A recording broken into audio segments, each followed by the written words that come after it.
If you want to know about positive affirmations through negative reinforcement, this show is a perfect example. Right, Matt? 100%. 100%. But we talked a lot about forks. Logan and Jimmy make a surprise appearance. They do, as does Trevor. And Trevor shows up. It's a great show. And then a classic, beautiful Roost or Endo. Live from the town of Pahrump, the village of the Valley of the Dirt People. This is Tech Talk Taco Tuesday. My name is Jimmy Lewis. I'm here with Matt tonight, who's going to push buttons and make sure that this thing works. Yep, and keep an eye on a hockey game. You're going to make... That's not a hockey game. That's a BBC. That's the BBC you got watching. That's the new term for it. Right, yeah. So Go Knights go. Hopefully we don't get hacked and somebody doesn't transfer our thing. I've got our friends over here on the Instagrams. We got a really good question straight off the Instagrams. And Dirtbike TV says, I'm the only one in the world that likes air forks. And you may be right. I know about 5 people that like them. Actually, I think that most people like them. They're just afraid to say that because a lot of influencers don't like them. I like them because they're very progressive, extremely light, and I can get them to do exactly what I want them to do. And I have never had a real big problem with it. So that's me. So the questions, everybody's curious about KTM forks right now. I'll take that later. No. Matt just moved our tequila bottle out of the way. So yeah, KTM just dropped a bunch of new info this week about their 2024 XCF and XC bikes. So that's their cross-country bikes, and the big news is that they're coming with a spring fork. They previously came with air forks. Actually, our buddy Jimmy will be really happy. Not this Jimmy, but the other Jimmy will be really happy. Jimmy Tyler. The aftermarket's not going to be so happy because, as much as they like to fix all the bad forks, now they're probably not going to have to fix as many. No, they'll still be junk. That's the way it works. It's KTM. They always have that. How are the original 4CS forks? I've only ran the older open cartridge ones. The older 4CS forks suffered from a certain amount of stiction, and that stiction could kind of be eliminated a little bit by running negative air pressure inside of them. And I actually was able to get 4CS forks to work just fine. But most people would just send them away or just say they're junk, kind of like people do with air forks. But I would be remiss if I didn't do the most important thing that I have to do, because I'm nothing but a shill for my sponsors.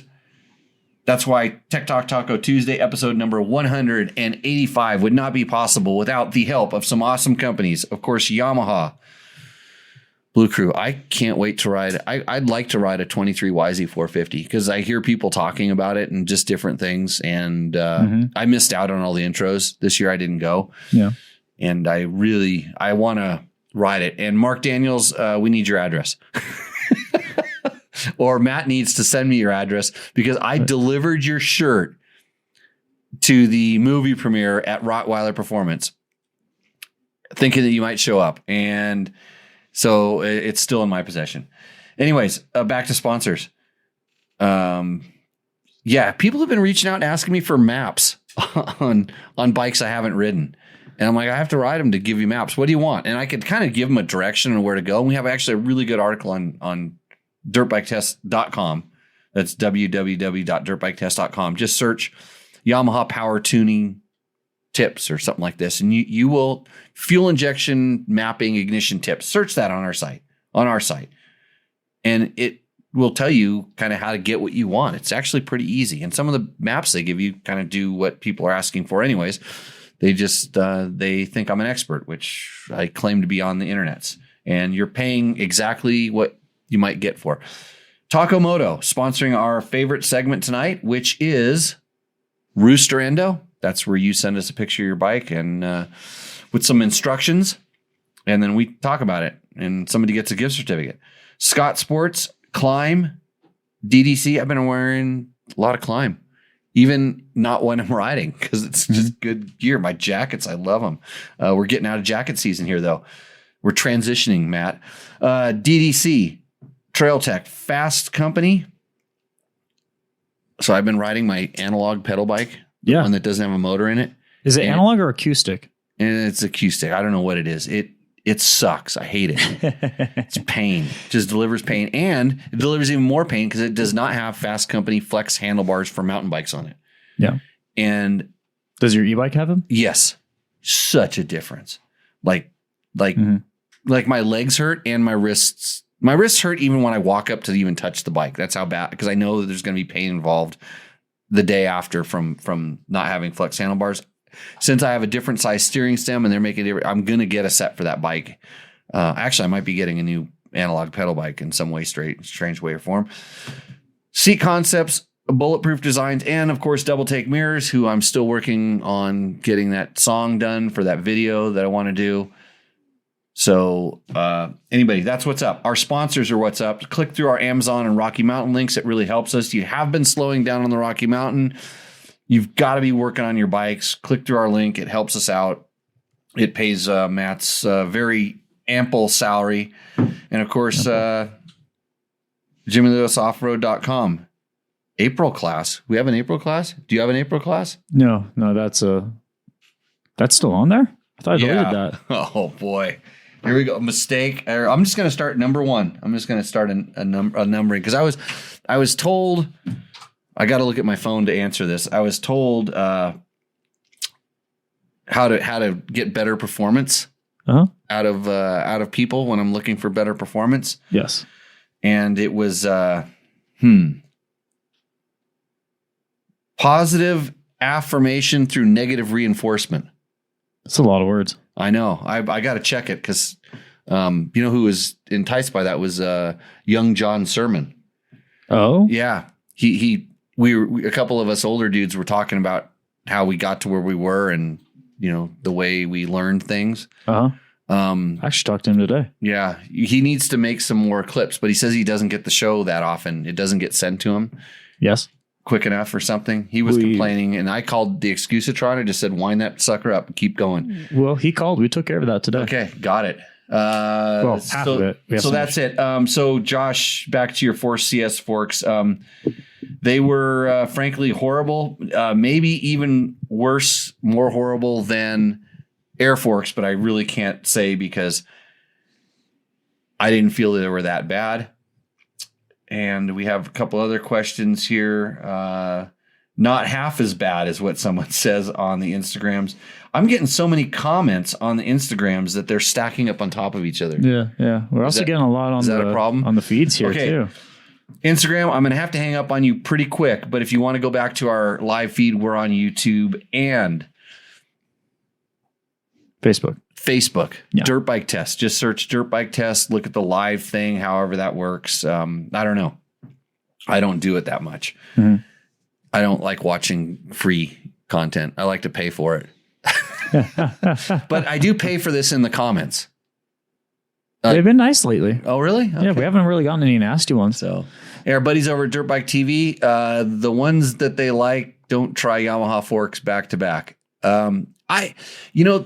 This is the one thing, and I'm honestly saying this not because Yamaha's a sponsor at all, because I always have to. I like to clarify that anytime I say something good about our sponsors. Is Yamaha has had, and Kayaba has had such a good package for such a long time. We're going back to the early 2000s.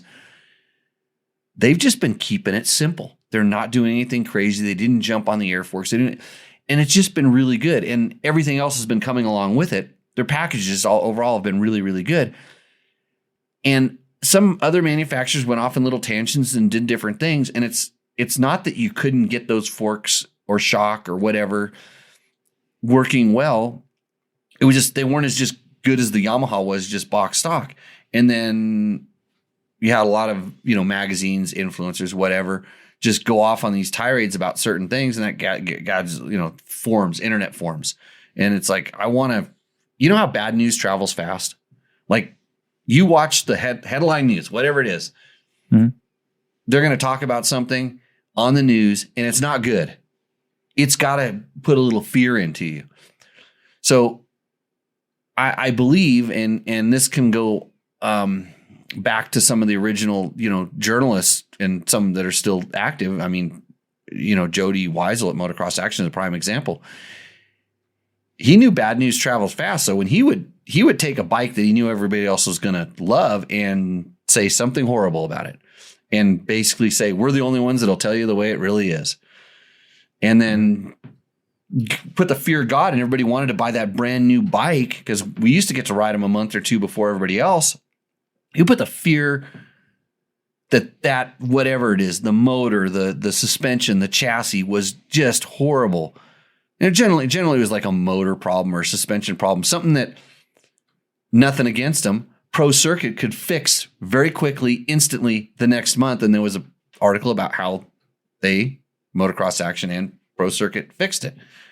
And then it was like, oh, good. Well, I went out and bought that bike and then I just sent it off to Pro Circuit. And if you don't believe me, go get a magazine from 1998. That's when it started, 1996, 97, 98 till 2015. Do a little research. Grab a couple of issues in a row and do a little research and tell me if I'm wrong. And nothing against him. That was a great way to sell magazines, and that was what his job was. Mm-hmm. His job wasn't to give you the best information. His job was to make his publisher money, and he's really good at it, still is to this day. Actually, the group that they have down there right now is really good at. They're well tutored, and then people learn this, and whether or not internet forums tried to take over that thing, but they didn't have the focus that a magazine had. And now you have influencers, have a lot of followers that try to do this, but most of them, they're really good at being an influencer, whatever platform they're at. Mm-hmm.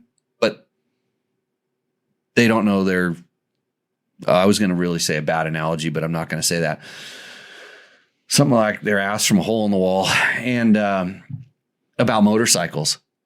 And then they try to do something, and if I could ever figure out how to turn the screws and the knobs on Ernie Dominguez 5022020 says, why do you only have 3 viewers? It's because I suck. Well, on Instagram. well, hold on. Yeah, well, I thought you were actually off of Instagram. No, I hadn't turned it off yet. I started talking and I forgot what I was doing. But anyways, so when I figure out how to turn the knobs on the social media, or I actually care enough to really want to do it, if I really want to focus on doing it, then I could have more than 3 viewers, Ernie. I wish we would. Tell a friend, buddy. Help us out. Hey, we're over 10,000 subscribers on the Instagram, on the grams, on the dirt bike test. Yeah. Somehow or another, we must put pretty banging pictures up there. I need to tell Trevor how to make it 100,000. I know how to make it 100,000. I do know this. Real quick, real easy. Put with strippers at the end of every video title. No, not with strippers. Put photos of the strippers next to the test bikes. Hey, welcome to Don Maeda Transworld. Yeah. That magazine absolutely killed it. They couldn't test something. They had some really good test riders. They couldn't test a product set aside from what their advertisers gave them. Mm-hmm. But they had chicks. And they had the freestyle guys. At the time, the freestyle guys it was before they were all Christians and stuff. And they all liked those chicks. And they were all, doing the chicks and getting the rad photos in the magazine. And that magazine was killing it. Mm-hmm. I mean, the magazine I ran was bigger by doing just really good product tests. Mm-hmm. But everyone finds an audience. Right. And I like to, if I want to look at porn, I don't want to try to find it in a motorcycle magazine. Right. And I don't want the guy who's really good at shooting. And even the guy that was at me before, Dirt Rider, was really good at getting girls to drop their pants and take a picture in front of a motorcycle. Mm-hmm. And every once in a while he did it, but that wasn't the backbone of that magazine. And I had been beaten into him from the guys who had it before him that Dirt Rider was a testing magazine. But anyways, enough of my bullshit. So anyways, Hope that answered your question there, Ernie. We're gonna get pictures. Trevor, I needed to call him before 7:30. What time is it? 7:15. But is he gonna hop on the hot seat hotline? Well, we want to answer that KX450 question. Is that one in our list? It should be. Can we call him up? Can you text him the link or something? Make him come on to the show. It's part of his job. So why fix something that isn't broken? That's my term. Most of the bikes that come these days are actually not too bad. Again, thanks to our sponsors, Yamaha, Taco Moto, Scott Sports. Man, I like amplified goggle lenses, especially when it's cloudy and dark out. So nice. Brenda, we will,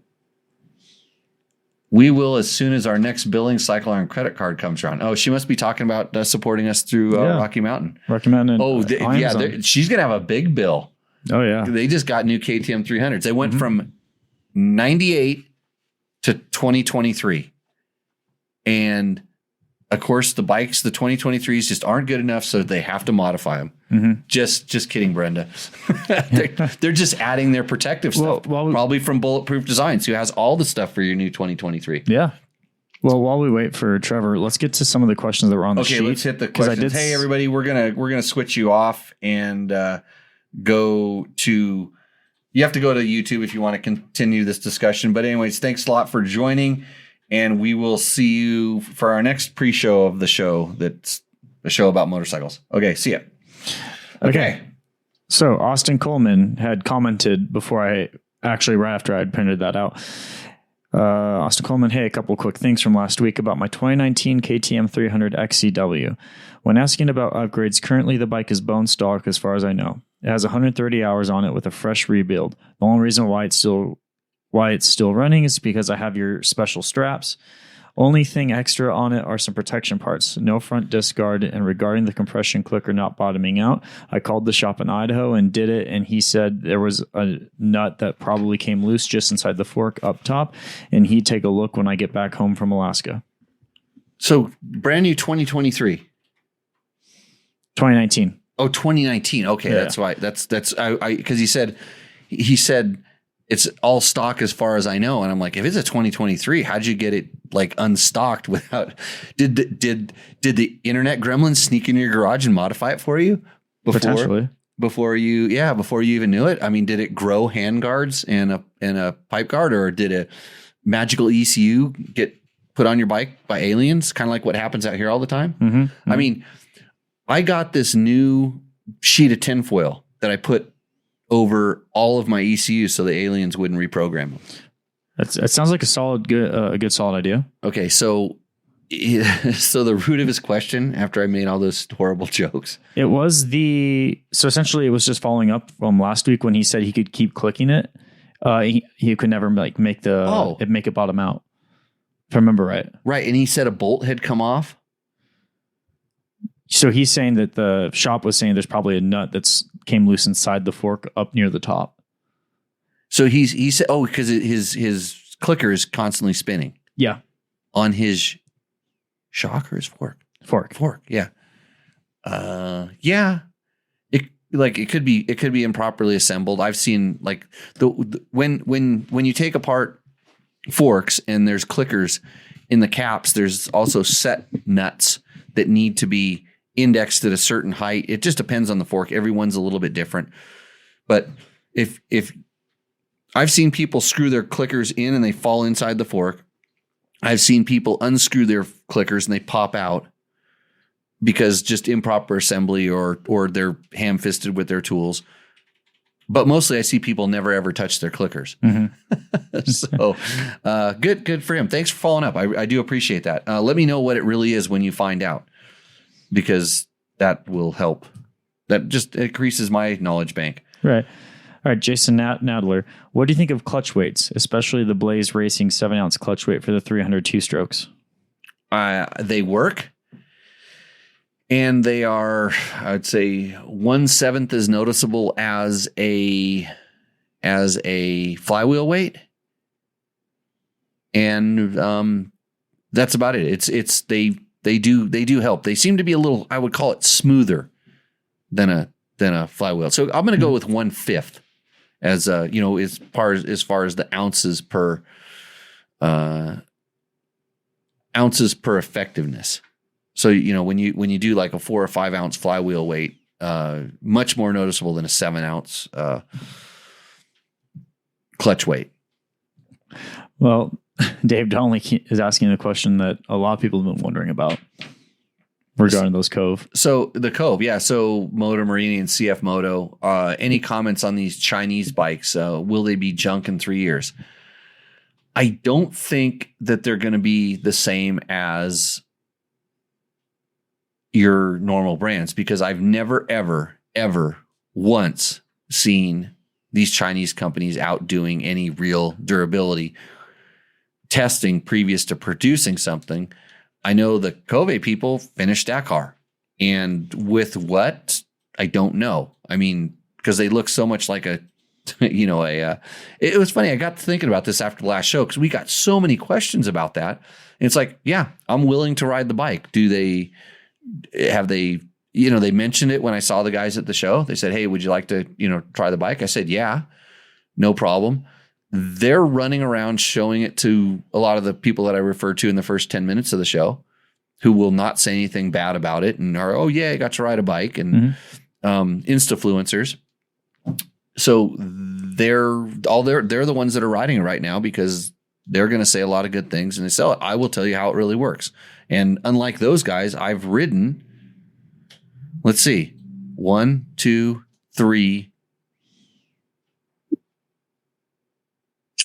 current factory rally bikes and 7 or 8 non-current factory rally bikes. So I know what a factory rally bike works like. So I'm probably not the first person you're going to hand something that doesn't work like a factory rally bike. That being said, is that what it's supposed to be? And do you, the average customer, want to ride a factory rally bike? And the answer is yes, you do in your dreams. But for a practical motorcycle, the answer is no. Okay. Sounds like we got somebody on the phone. So actually we have 2 special callers in right now. We have a Trevor Hunter, but I believe we also have a Logan Tyler on the line as well. They called at the same time. Oh, well, the good thing is at least one of them might talk. There we go. Let's guess. Okay. Would any longtime viewers of the show? Yeah, bring them both on, because then they won't talk over each other. That's for sure. So guys, you're on, but you don't have to. Well, Trevor, you're on. You don't have to turn on your video if you don't want to. Even better. If you, Logan probably should turn on your video, because I want to see how many chicks you have with you. Well, Logan needs to unmute first. Okay, so these are one former co-host of the show, who I'm going to talk about negative reinforcement, positive affirmation, whatever that is. Ask the KX450 question, and we'll do them one at a time. And Trevor, chime in with your answers, please. Okay, So Trevor, this is a question sent to Jimmy from Justin Witcher. I just recently purchased a 2023 KX450X for District 37 racing. I've read that you built and raced a KX450. I have a few questions. Number 1, what oil is recommended? I've been running Maxima Pro Plus 1040 with no issues. And I like to actually run oil in the motorcycle. That usually and helps. If we had a sponsor of oil on this show, I would recommend their oil, because I think number one thing is to have oil in the motorcycle. What about Rotella? Could we just recommend that? We could. We can. Oh, yeah. We can Dello. We can recommend Pennzoil. We can recommend. Do you think Shell would actually give money to a show this small? You would not believe that I'm actually working on that. I actually started working on that yesterday. Holy shit. Yeah. So, okay. Next question. Okay. So up next question. So question number 2, any overheating issues? Is an electric fan recommended, or is the Boysen high flow water pump system recommended? For the camera?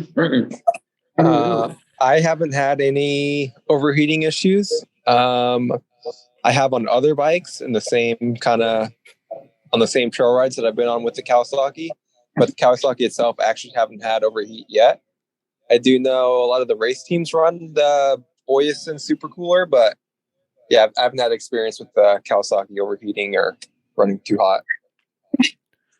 So I'm gonna go that I don't think that the Kawasaki has any cooling issues above or below any other bike. Yeah. This is just going on previous experience.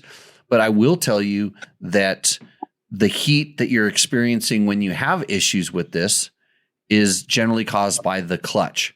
So oftentimes less clutch use will do more than anything else as far as keeping it cool. And then I'm pretty sure that Trail Tech, one of our show's sponsors, makes a fan kit for that bike. If you are doing a lot of slow speed where you feel that having some extra airflow will help, which it does. And then, but you could also get off the clutch a little bit. Did we, we don't know if he called in or the guy with the questions. Not, okay. He has not called in. Got it. Okay. Next. So question number 3, which silencer / spark arrestor is recommended and any issues with sound check? Only one I've really ridden is a Pro Circuit P6. I know Scott, maybe you, Jimmy, as well, have ridden the FMF system and like that as well. Mm-hmm. I've never actually ran it through sound check, but the Pro Circuit system I did use kind of helped the motor a little bit. So I was a fan of that. And you're Trevor, you're running the full system. Yeah, the T6 full system. Yeah, and I'll tell you, if there's a company that makes a good pipe for a Kawasaki, it is Pro Circuit. They do a really good job. And another thing I'll tell you is if you get a Pro Circuit system and an FMF system for the same bike, they will be a little bit different. And just based on, I would say, the company's philosophies on how to produce power, how they want the power to develop. I typically on the Kawasaki's always like have a really loud sounding muffler, even though it tests pretty quiet, but to the rider, it's super, super noisy. Is this still the case, Trevor? Absolutely. So I liked running the FMFQ just slip-ons on the Kawasaki because it kind of deadened the power a little bit because Kawasaki never had a problem making power. And it deadened it and smoothed it a little bit. And I think the Pro Circuit actually didn't deaden it. It just, and this is on a few years back. It didn't deaden it. It actually filled in the part where the Kawasaki kind of hits and then made it smoother that way. Yeah, I would tend to agree. Kind of smooth out the initial hit and the bottom end a little bit. And then it kind of put a little more in the mid to top end on this newer bike. Yeah. So is that the extent of the questions? Or there should be one more. So one more. Question number 4: which suspension company have you found to have the best settings for the suspension on the bike? On that bike. I've been doing a lot of testing and riding with TCS Power Sports, who does a lot of my bikes, and I'm pretty happy with that. But I've also ridden Precision Concepts bikes, and obviously they're a Kawasaki race team, and they had a really good Kawasaki setting as well. So those are the only two. I've also ridden Endo, and I've really liked that as well. So they're all kind of 3 different, but all 3 of them I had really good experience with. All you're saying for you, they were all better than stock. Yes. Why? Stock I felt was just too soft for my liking. Well, Trevor, let me introduce you to the world of old guys that would be riding that KX 450X. I remember when I rode the one a few years ago, and I'm just like, I need to soften this sucker up for off-road stuff. And so here in lies the thing, when you're talking about like racing and then, someone that's like racing at a different level. Yeah. And not that it just because you're going slower doesn't mean you might want it stiffer, because slower guys sometimes hit the bumps differently. Yep. But I would say, could you get it to work fine with the clickers, with the stock clickers? If I was riding slower speed stuff, it wasn't too bad, but kind of for my intended purpose, more for GP style, maybe desert racing as well, going faster, it was much too soft. But if I was just riding, What about just springs? I'm running just about like maybe half a spring rate up over stock. So the springs, it's still less than the motocross bike. Or same as? I think the same as a motocross bike, I want to say. Interesting. Yeah. So like the Yamaha F4 DFX, just putting springs in really helped that bike, and valving wasn't all that big of a difference, whereas the Kawasaki is more of a valving change than a spring change for me. Interesting. Because the Kawasaki, the valving is not different from the motocross bike, correct? No, I believe it's different. Yeah, I'm gonna guess that it's as a good journalist that's testing the bike, you should probably know that answer. I should. Just saying. Yeah. I'll find that out. Okay. Yeah. Hold on, Trevor, you get a point.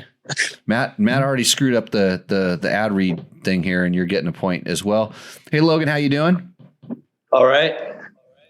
You're getting a point too, because you're somehow is your dad in there also? I can kind of see on the screen. Yeah, there we go. He should be on your screen now. Yeah, you guys are making too much noise.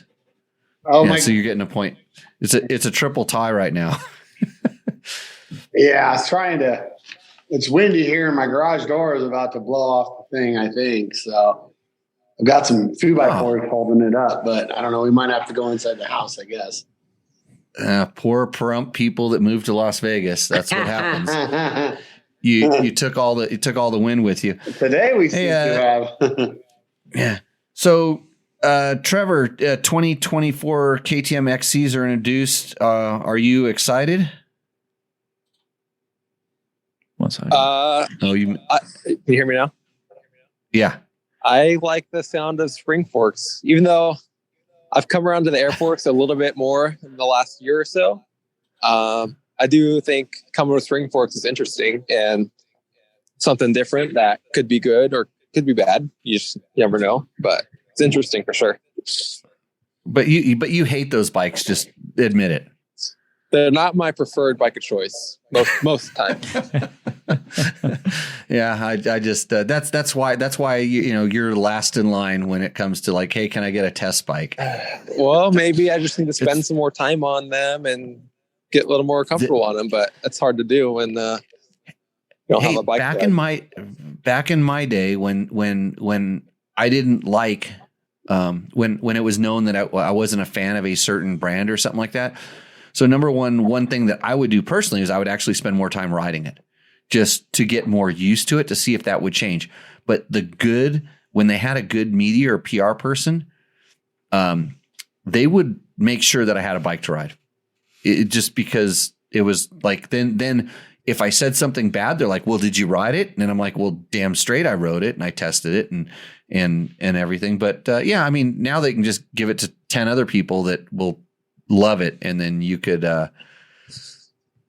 you can just go away. Yeah, I think that might be the case nowadays, but I'm working on changing that slowly but surely. So you're riding all the 450s this weekend? You got old guys riding them on Saturday? That's the plan.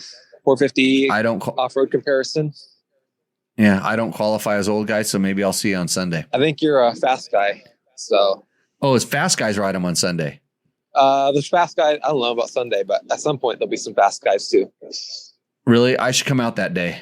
I think because show some of the kids what's up. I think I don't know where I fall. I hardly even try, and I just use good technique that I've massaged over many years, and don't expend any energy. That's why I have a big camel front, and put it down. So you've probably got a District 37 meeting to go to. Yeah, I'm here right now, but I have a few minutes if I need. Yeah, well, just let them know they're not bringing up any new young talent. It's obvious because old guys shouldn't go out there and be able to finish third overall or something. So, yeah, just let them know they need to work on their game. Yeah. That, or is it maybe you're just that big of a talent that there's no denying speed? No. It's. I mean, they're not sending me any clients, so I could help. I could help you a lot. You know that those semi mediocre finishes that you're getting. I know. You know, you've seen a little bit. You know, you just don't want to swallow the whole pill.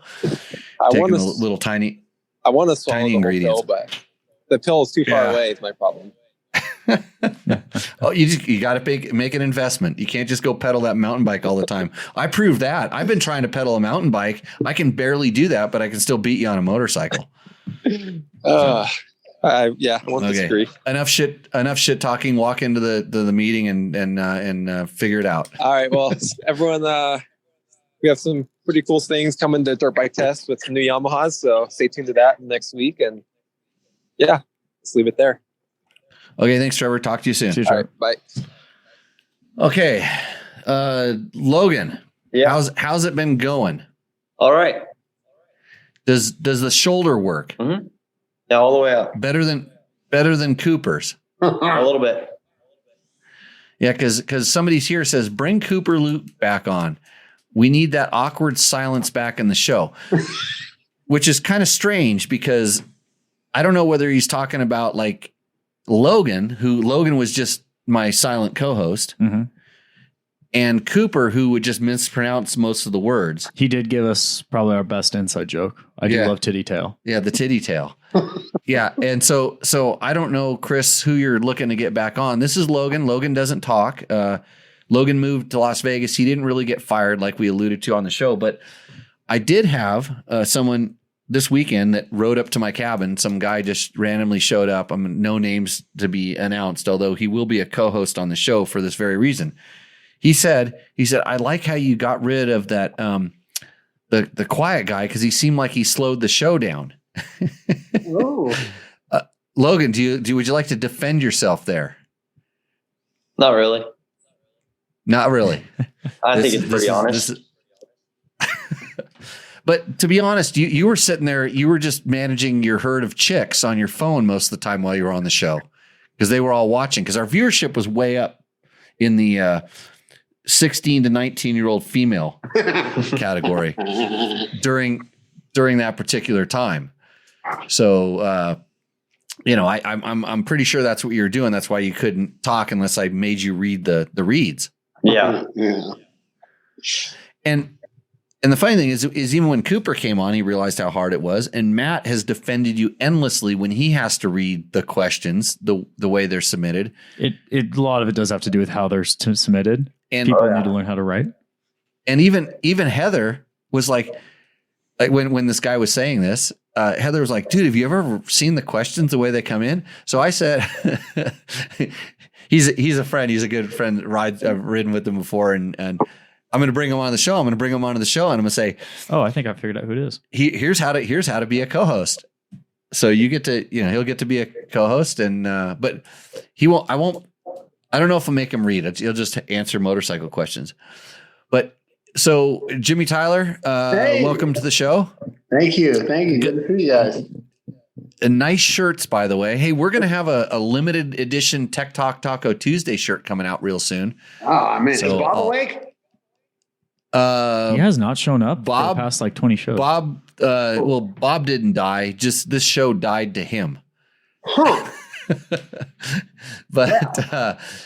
We know he's not awake either way. To answer my question, yeah, I guess he's not awake.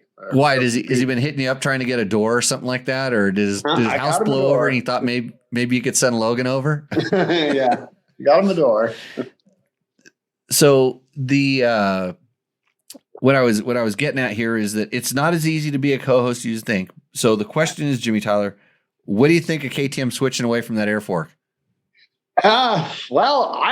They did it on their like XCs and stuff like that. Is that what they did? Yeah, brand new.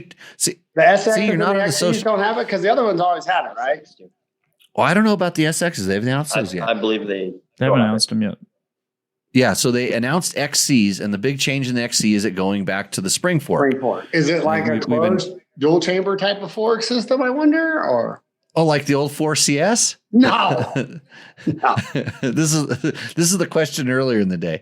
Well, I figured you'd be happy because you were one of the first. Because I've tried everything I can try with that fork, and it's okay at very best. And Logan, you're still running air, right? Better tuner than me. I will admit I'm not a very good tuner, and at some point I just want to go ride and not fiddle with suspension anymore. I just want to go ride. I agree. I work and I do this, and when I get a little free time, I don't want to always piss with suspension. So your method for tuning forks is positive affirmations through negative reinforcement.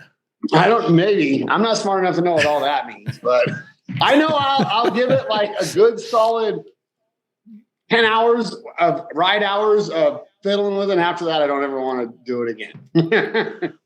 Logan, what's on your XC? Air. Logan. Air. Yeah.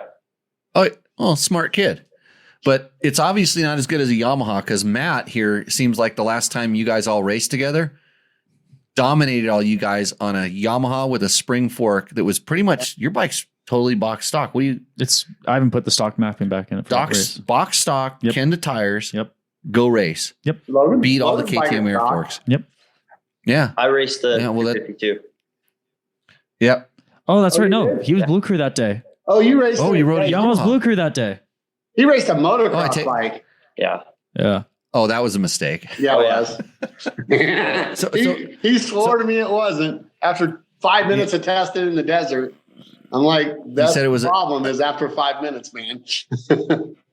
Okay, so the question I have for you, Logan, is so the other day you asked me for some maps, Yeah. and I gave you a couple maps, and this alludes back to someone was asking me about, or a few people were asking me about getting mapping for new bikes that I haven't ridden. I gave you a couple maps that had big changes in certain areas. Did you plug those in? I could not get it to upload. You couldn't get it to upload. Yeah. So I just started Oh, filming with it myself. Okay, so did you try making a map like that in your own? Because I know why now I know why I won't upload, because they were not for YZ. They were for a might have been for a FX, not a YZ. No, And I don't I know. couldn't get it to upload to the app at all. Oh, really? No. Oh, the files I sent you. Yes. Interesting. Uh-huh. Yeah, because usually that's pretty simple. You know, usually you just because at the track I do it all the time. I just text to the person I'm standing next to, and they get it, and then they install it in the thing. And then I know I've emailed to some guys. Remember, like there was a guy at Sandy Valley. He was like, "Hey, what do you give me a map for this thing?" So I sent him a map, and he told me he put it in, and it was the best thing ever. And I said, "Really? What did it do?" Because he didn't really know what to describe. So I gave him a completely different map. He said that map was insane. And I'm like, okay, what did it do? I wanted to know. Never underestimate placebo effect. There is that. Yeah, maybe I should just start sending out all zero maps. And then That'd be a really good experiment, actually. I'll say it's the underlying code that's behind you. It looks like all zeros to you, Yeah. but I got some special underlying code Yeah. from the aliens. It could be like the sugar pills for, pharmaceutical trials. Right. That could be what those are. The birth control test that I'm on right now to make sure I don't get pregnant. I think it's just called Grinder. Okay. Jason Abbott says he wants some spring forks to test. I think he bought a 23 XC. So, well, Jimmy, you've tested spring forks. that's what you went there, right? You went with a spring conversion. Well, I did, yeah, because the air fork broke.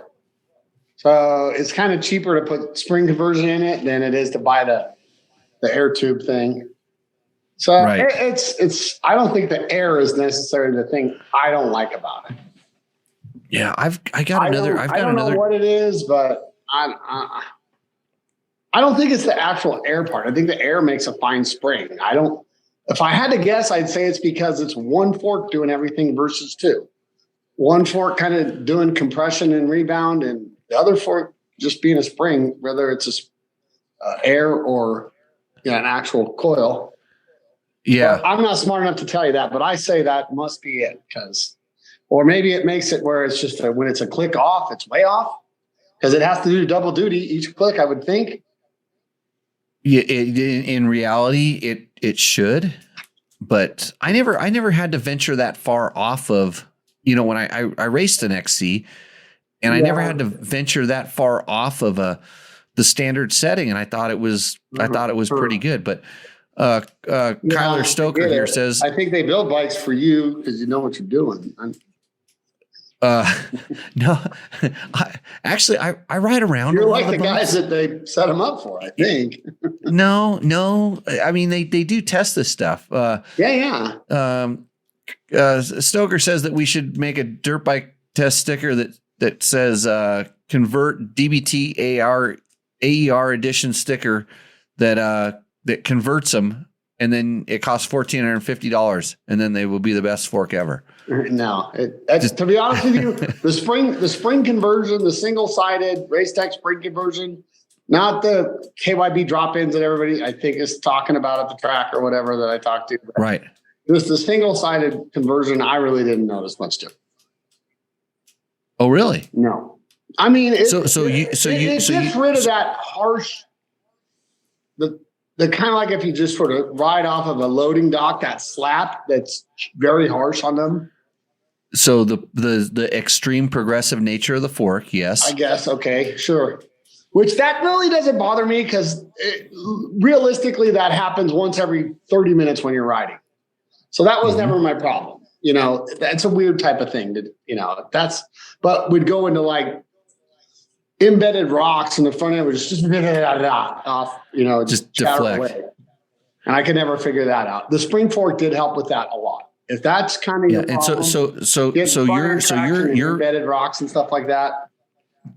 Probably a better way to your race tech drop and replace the air cartridge with a single-sided spring. Correct.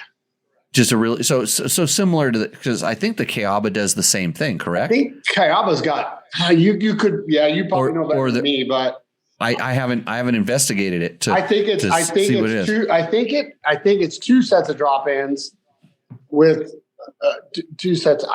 So they're putting their internals inside of it's a double spring fork. Their internals fit to the KTM outer tubes and lower tubes. Right.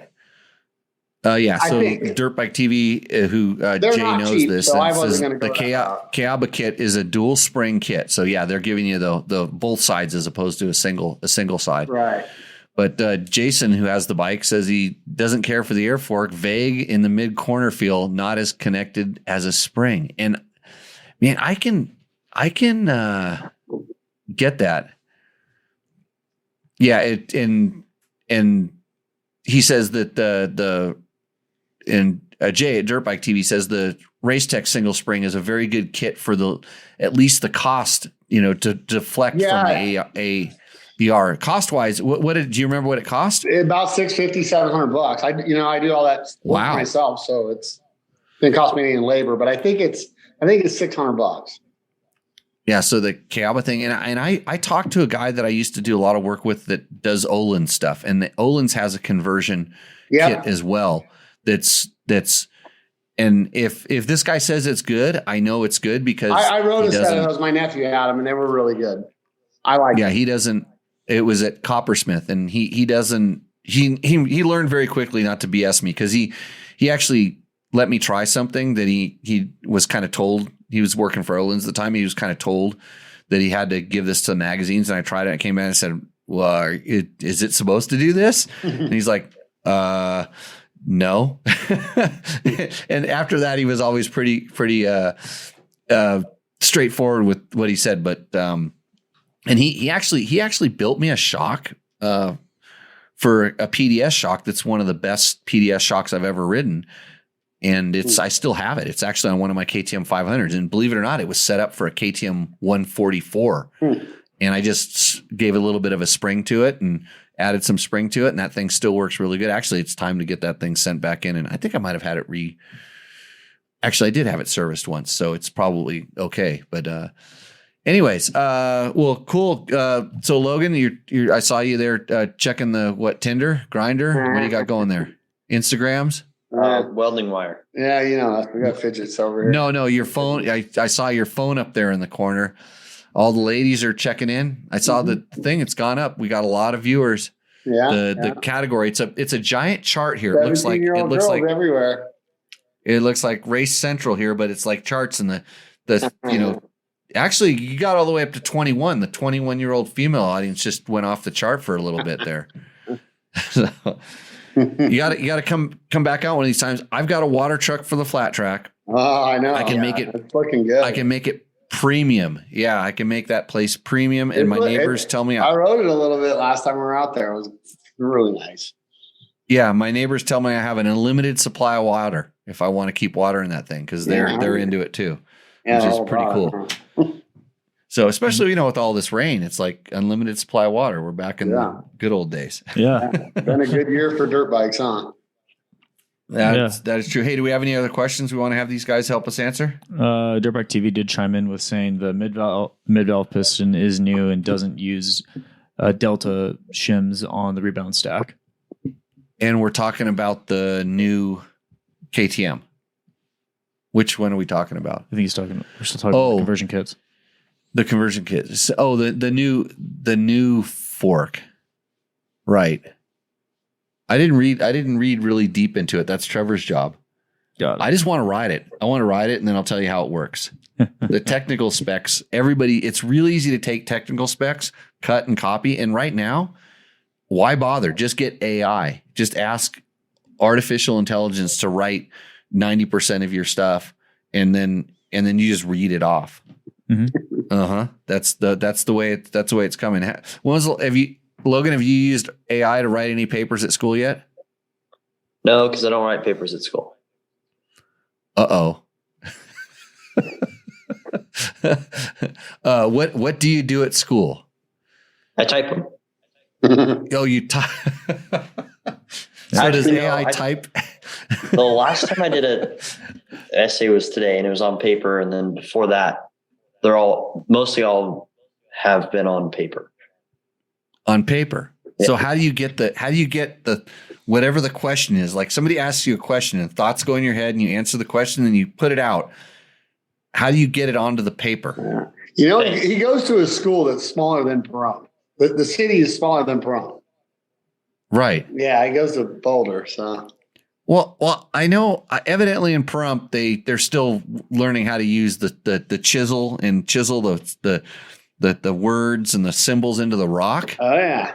But I'm interested in this phenomenon of like you go to school and you don't have to write on papers, but did you turn in a paper or do you mind meld with your teacher? No, we write on paper. Okay. Yeah. So you wrote out on paper your last essay of some sort. Yeah. What was it about? How Tupac's "Still I Rise" song is similar to Maya Angelou's poem "Still I Rise." Oh boy. Yeah. Yeah. The like door math. that you helped me. Yeah, the door that you helped me install over in this mobile home. I need some help realigning it. So you might want to come over. Yeah, he's got to get good at doors. Probably gonna get good at doors too. This guy. Where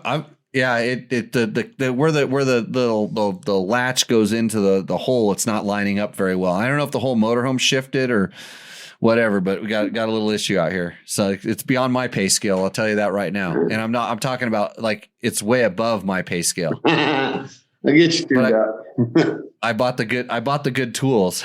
I have a hammer.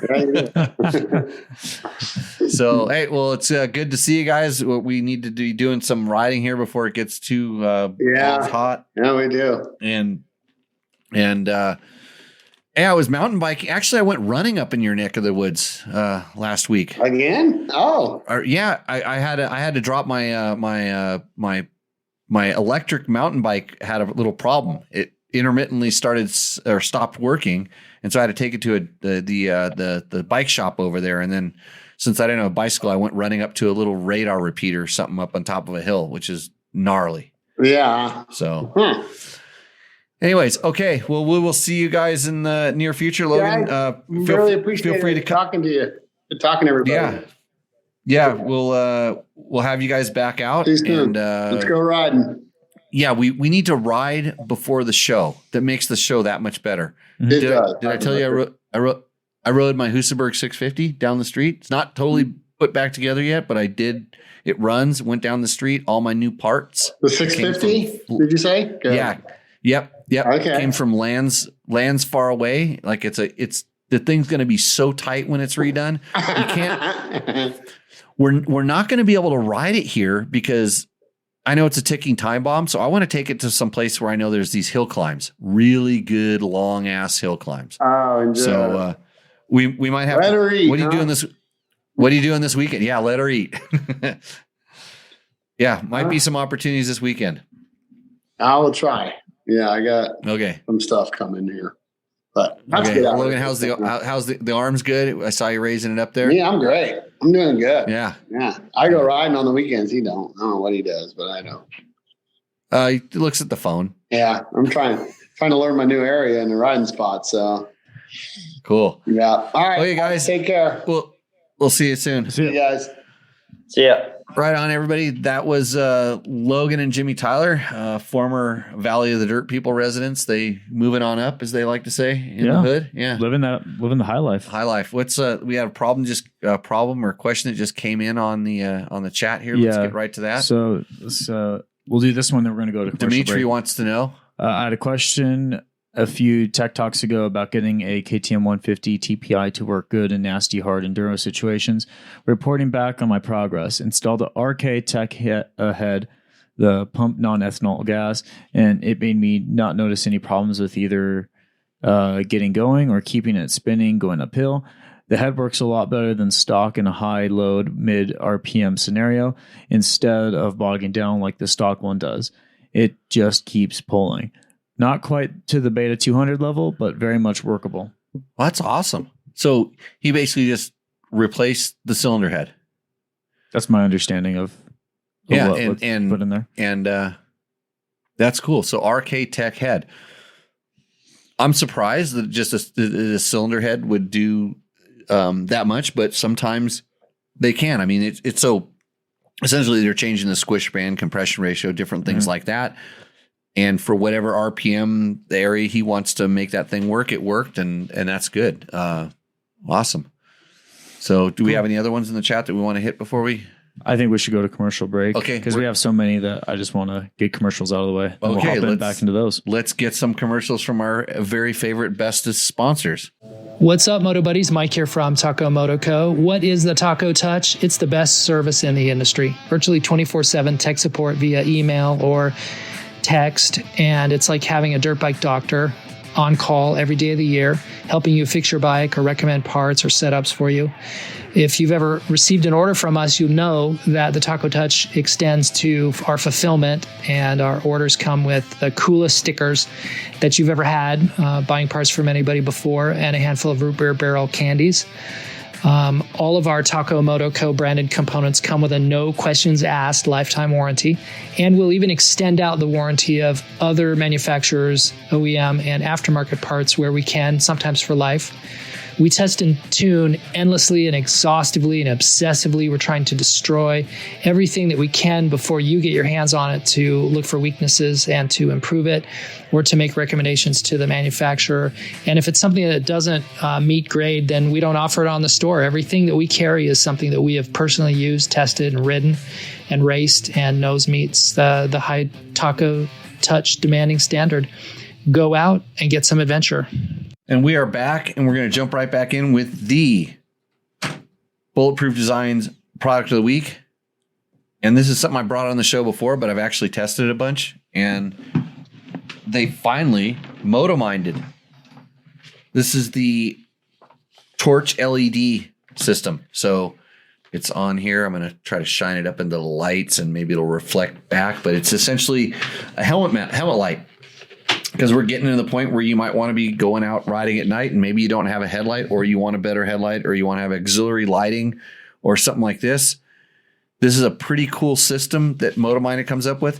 So they're using basically a Baja Designs light that is a S1 Pro, and it's 2320 lumens, and you can get in the spotter wide pattern based on the lens that you put on the front of it. And then it comes with this wiring harness, which is pretty cool. And this is kind of the moto-minded part of it. They have a mount it's magnetic between the attachment points. So they have a fixture stuff here. So if you do crash or it hits, it does kind of pop and break off. So it comes off as simply as that. I probably couldn't see because of the thing, but I'm going to put it back on and you'll notice when you hear it click, it just locks right in. Super adjustable just based on the angle. So you can get this light to point wherever you want it to. The wiring goes, it has a little switch on the back so you can turn it on and off real easy. And then it plugs into either a battery. So they sell some battery options, or it'll plug right into your stock KTM wiring harness. So you can get the power that way, and then you can plug in, you can mount this on your handlebars and then just simply plug in and take it out. So it has a stretchy cord right here. Nice stretchy cord, high quality wires, all that kind of stuff. As far as this system, it's one of those things that's super just top rate, super Sano. And then as far as how it works, well, it's the light is the light, and the light is roughly, I want to say it's about 3 times as good as a stock KTM headlight, if that makes any sense. And I don't think it throws probably 1.5 times as far, but with a way better light. And I was running it with more of the, kind of the more narrow spread. I won't call it a pencil because it didn't seem like a pencil beam, but I tried it with the wide one, and I started noticing that when I was riding most of the bikes, they had stock headlights, and the stock headlight was doing okay at the wide stuff, but this thing I could point where I wanted to see, and then if I needed to look a little bit farther out, it was just nice. I was a big helmet light guy back in the early riding at mountain bikes at night. And everybody's mounting their lights to their bike.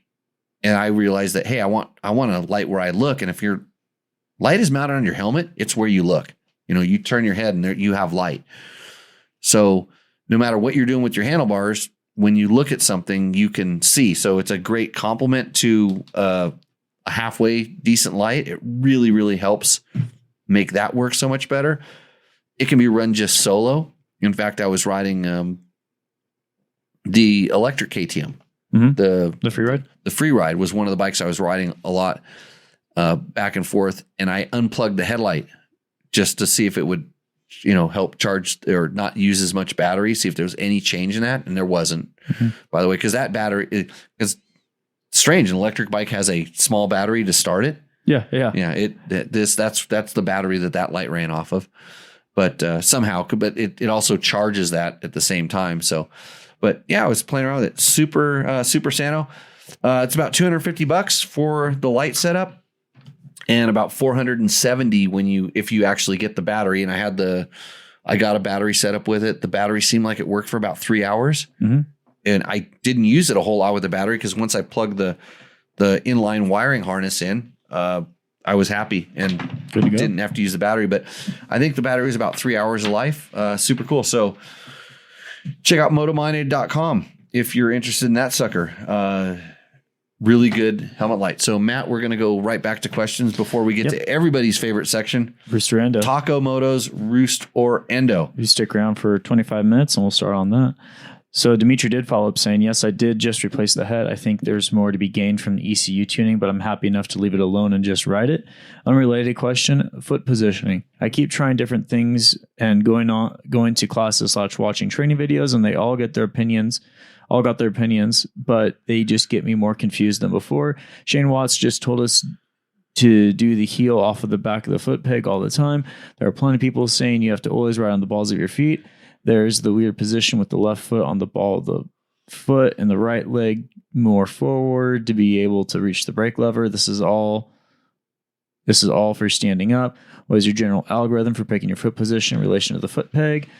Oh, so Matt, clip that question, the foot peg question, clip it and put it on Better Rider. Put it on the Better Rider cross, because that's an excellent question. But Dimitri, since you asked it and we are only here to please, I'm going to tell you my opinion on this. Which will probably confuse you even more, but I probably can explain it better than most. So you think about when you walk around on the ground, when you're on the ground, you're standing still.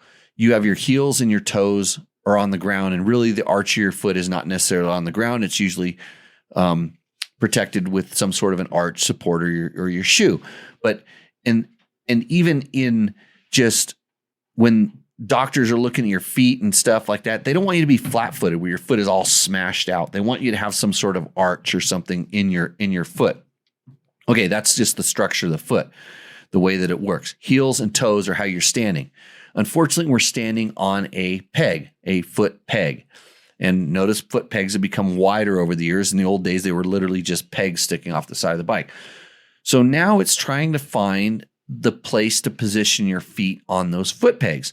Luckily, you're in a boot, which has kind of a stiff sole. So the boot is doing some of the work, and the foot peg is where the load is being transferred. And here's the way I think about it. If I really want to make the bike do something, and I really, and the foot pegs are where you want to make the bike respond. You don't want to do it through the handlebars. You want to do the foot pegs. You are going to need to put effort into the foot pegs. And at that point, probably the balls of your feet or closer up towards the balls of your feet are the best place to be doing it. But something's going wrong, or I know something's going to go wrong in order for me to need to ride on the balls of my feet. Otherwise, I want to ride in the most balanced part of the footing, which is sort of somewhere in the middle, in the arch of the foot, to where I'm balanced. So I'm kind of using that heels or toes. And the reason I don't like drop my heels or let my heels, fall back down is because that point, if I try to accelerate, I'm falling off the back of the motorcycle. I want to be level so that when I accelerate, I can rock forward. And if you're up on the balls of your feet, you have to use more energy to lift yourself up onto the pegs. And then if you do get thrown back, you're going to fall back. If you're more forward on the arch of your feet, you can roll yourself forward. And of course, your toes might drop down. Hopefully you don't, at this point, you're not worried about ground clearance or something like that. You're in a better position to use less energy. And then if you do at that point need to do something, use more energy or stuff, you haven't already given it up by being on the balls of your feet and using that energy, or in a position to be able to do another, we'll call it defensive move to help your problem. So don't start by doing the most effective thing, because then you have no more effective thing next. You can't do something to compensate when something starts going wrong. Now everything's going wrong because you've already given it up. Don't give up that ideal foot position, which may be the balls of your feet, in all of your riding, because learn how to do what you want to do with using the least amount of energy and the most relaxed position, which is more near the arches. That's my very strong and proven opinion. I had Gary Bailey, who was one of the best motocross teachers, coaches back in the early days, ask me while I was riding through a gnarly rock section in an enduro cross, because he was fascinated with enduro cross.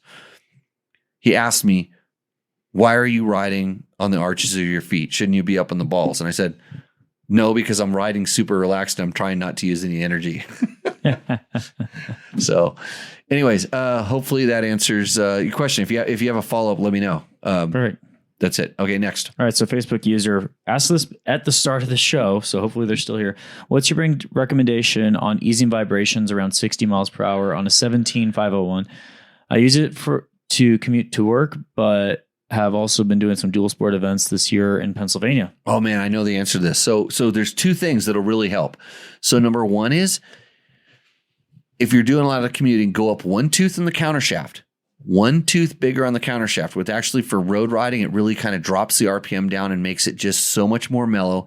And get a big ass tank, like an Achirby's or an IMS 4 to 5 gallon gas tank on front, and run it full. You will be blown away by what that does to that motorcycle for vibration. And then you can also do things like a Scott's BRP Fasst Company flex handlebar setup. And that pretty much does a whole lot of other things up front. And additionally, rally foam grips. So Pro Grip makes these foam rally style grips. All those things will go a long way in helping you. But it's that counter shaft in this order: bigger counter shaft, a big gas tank, foam grips, and then a really Sano handlebar setup.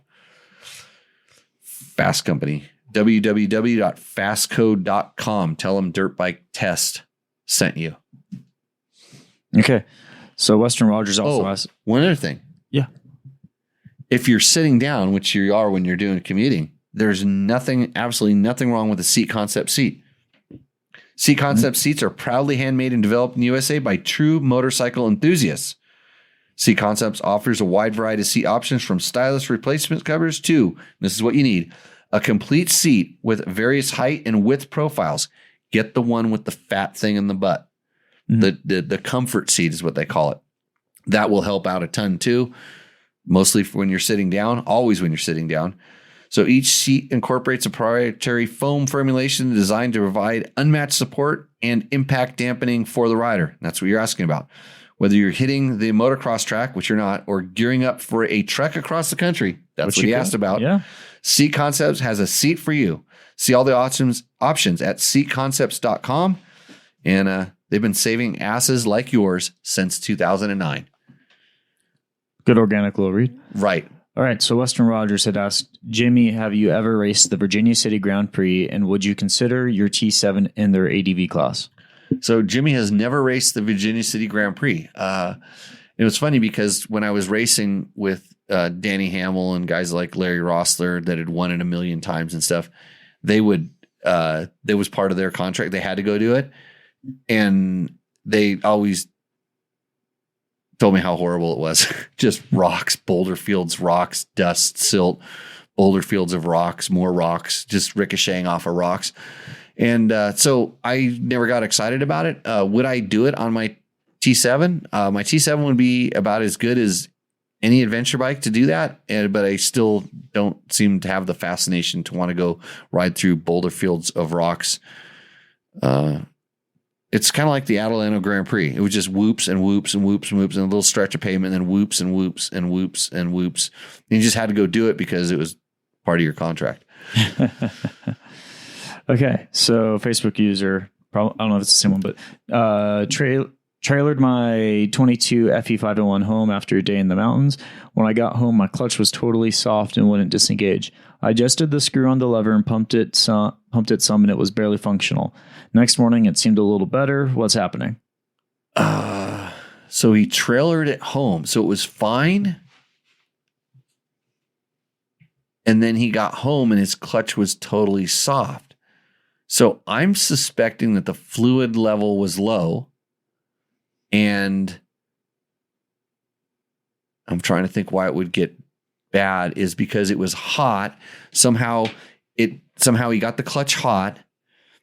And then it got rid of some extra fluid. Maybe it bled some fluid out, pumped it out through the vent. Who knows? It got hot.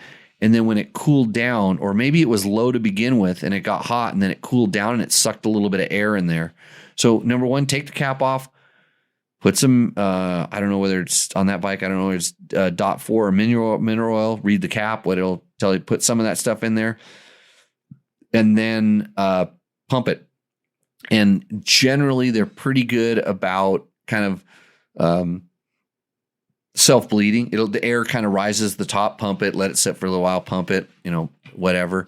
Don't go the route of trying to bleed it down through the bleeder below because you're just going to be pushing the air farther and farther down the line. Just work it and the air will work its way back up. Make sure your master cylinder is up in the highest point when you're doing this. So that should work. All right. So Josh Korpachak had asked, Jimmy, how can we get the Nevada Rally back? It's unfortunately long distance, high speed off-road racing needs to be done on a marked course, and rallies are not marked course. So you could say that the road book is a course marking, but if someone goes off the course, you are responsible as the race promoter. You are responsible for keeping them on the course. So half of the thing about a rally is that it's navigation, and you can't let people go off the course. And if they do, you're responsible for it. So that is why. And right now, long distance off-road racing in general, has to be on kind of pre-approved courses that have been approved, years in advance and through corridors and special stuff. So it's just really, really difficult. There's a guy doing the Kota rally in Utah and Colorado that is really doing a good job of trying to get this done for motorcycles. So check out Kota Rally. It's COTA, I believe, is what it is. Kota, okay. So Michael Pounds had asked, "Hey Jimmy, what is it about the Kenda Parker DT front tire that makes it work so good? It looks funny, wears funny, and the mushroom-shaped knobs."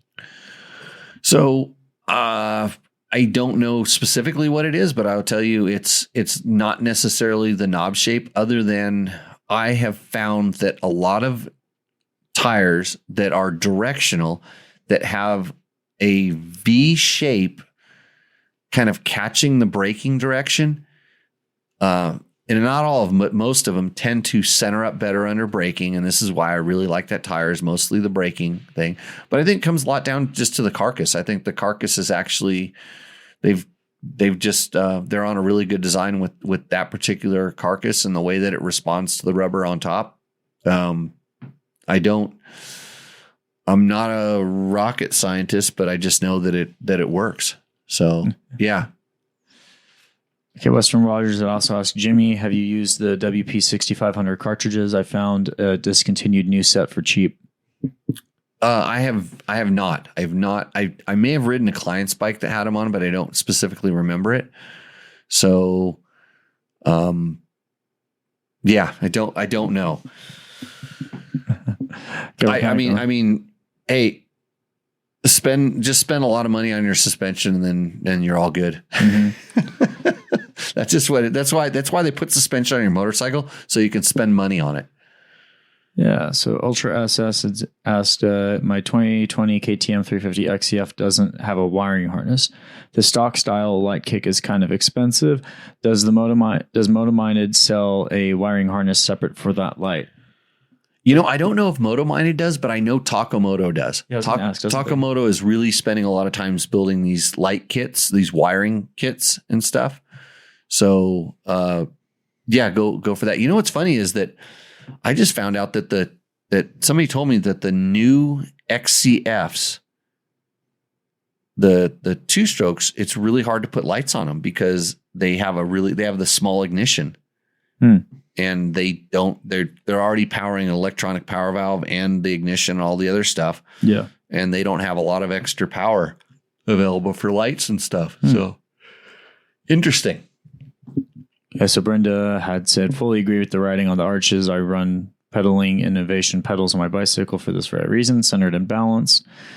Mark wanted us to say, explain the concepts of the Fastway foot pegs for the heel pad. So the Fastway foot pegs are basically designed for when you over jump something, that when your feet flex, and usually, sometimes your Achilles tendons blow out, it catches you before you flex down that far.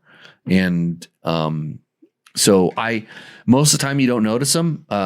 Sometimes when you're going down really steep downhills, you might notice them a little bit. For off-road riding, I know that some supercross riders would notice them when they get back, on really far back on the foot pegs in hoops, when basically they're about to crash because they're getting bucked. They're too far back already. So yeah, that's what those do. They're kind of meant to catch you if you really had a hard impact, mostly from kind of jumping. Mm-hmm.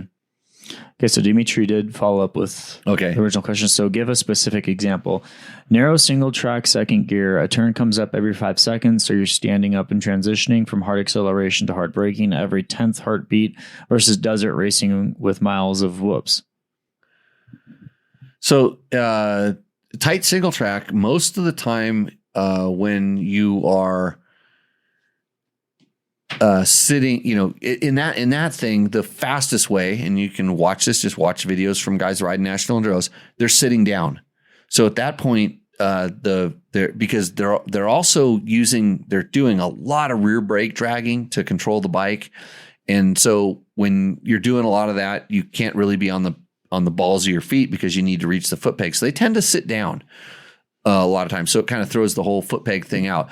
Standing up on desert hoops, I like to be so far forward on the bike that because in the hoops, when my wheel hits the ground, that bike is pulling forward. And I want to make sure that my angle of my body on that motorcycle is, kind of forward. And so I might be more closer to the balls of my feet, up, because I don't want my toes hanging down, but I'm definitely not on the balls of my feet, because then I'm having to push up, using a lot of my calves. I'd rather let it fall down a little bit more into the arches and then kind of catch me so the foot pegs hold me forward more than the handlebars do. So Taco Tours, that sounds like Taco Mike to me. Yeah, full BRP, Scott's Fast Flex bar setup, Pro Grip rally grips, and a large desert tank full of fuel are clutch for high speed vibrations. Hey, I like the last line. Great advice. Yeah. You know what's interesting about some of my advice is I was magically texted a picture of some guy's YZ125 bottom end this morning with a lot of little metal pieces in it, some rust, some bearings that looked like they were a little suspect and stuff. The one had blown up the top end 3 times and was wondering why the top end kept blowing up. And I said, because the bottom end's bad. Yep. Right. I'm a witch doctor. I don't know what I'm talking about. I just make this stuff up. Got it. Okay, so let's go switch back to a question that was emailed to me. Okay. So Joseph Han had said, I'm a faithful listener from the Midwest, located in Roseville, Indiana. I had a hand injury that hasn't recovered like I wanted, so I added a Recluse Radius X to my 2002 DRZ 400E. Hey, wait a minute. I'm a witch doctor. Hold on. Let me channel some energy. That is going to be and it's hard for me because, I don't know, but that's going to be a left hand injury. Whoa. It is the clutch. Whoa. Yeah, I know. Okay, keep going. He didn't say left hand injury, did he? He just said hand. Yeah, he just said hand. But I knew it was the left hand. Yeah. Okay. So far, it is like cheating, and I love it. I really only have one concern. The thing that I feel like I may miss is the ability to stall the bike in gear and hold my position on a failed hill climb. Are you a fan of the left-hand rear brakes? And is there any advice on good or bad setups for this? I don't want to spend a lot, but I feel like it could be pretty important. So you have just identified what I feel is the number one biggest disadvantage to running the old man's make it easy. You're not a good rider because you run a Recluse clutch like I do. I run Recluse clutches on the large majority of my bikes. I do miss the ability to stall it. And in fact, when I really started enjoying Husaberg clutches, I started putting left-hand rear brakes on my bikes as well. So in my Husaberg 570, I'll go ahead and ring my own bell. I don't have a bell. Oh yeah, I'll just ring it myself because I know how this works. It has a left-hand rear brake on it, and it's funny because it's the old bicycle style one that they were always needing to be bled. Well, it doesn't work, but it's still there. I could bleed it out and it would make it work. For this reason, because I would do stupid things in this bike, and I would get into positions where I would have to jump off the motorcycle, and I would not have access to putting my foot on the brake, and I'd have to use the hand one because I'd either have to keep it just barely idling so it wouldn't stall, or I would stall it. But usually I got good enough to where I could do most of the stuff with the throttle. So I think using the brake is an issue, but like you said, your hand's already a problem. So is it going to work that well for you? It depends on how gnarly you're going to get with that. But the left-hand rear brake can work. I never, ever got to the point where I could use it as a brake, like I use my foot. I couldn't. And I tried. I actually really tried to do it. And I've hopped on clients' bikes in our riding school that have removed the rear brake pedal. And I do air stab and I go, I hope this is a brake, Yeah. And sure enough, it is. They've taken the clutch completely off the motorcycle and they're just kind of doing it like a bicycle, for instance. But yeah, I think it would help, wanting, being able to stall it. But yeah, that is the issue. I tend to run my clutches so they drag just enough to where if I just have any throttle at all, that bike is not going to roll backwards. But if I stall it, and they tend to stall a little bit because of the setup, not a lot, but a little bit, then it essentially freewheels. So it's kind of an issue. So did I answer that question? I think you did. Let's see. Any advice on good or bad setups for this? For the Recluse? Yeah. So Recluse makes a really Sano. All of their stuff is really Sano, and their new parts with their left-hand rear brake are good. They're properly designed, and they don't need to be bled that often. I would just go with that. But also, if you find that your bike kind of freewheels a little too easy at low RPMs, you can try running like lighter springs in the clutch or heavier wedges or a combination of both, and or running your idle just a bit higher so that it drags just a little bit, and that way the clutch doesn't freewheel or release on you, as long as the motor's running. Right. Okay, so a couple more questions. Actually, we'll go to Brenda. Had chimed in with the point. Buy a Trailmaster cylinder that uses brake fluid and can get a line built that goes to the back caliper.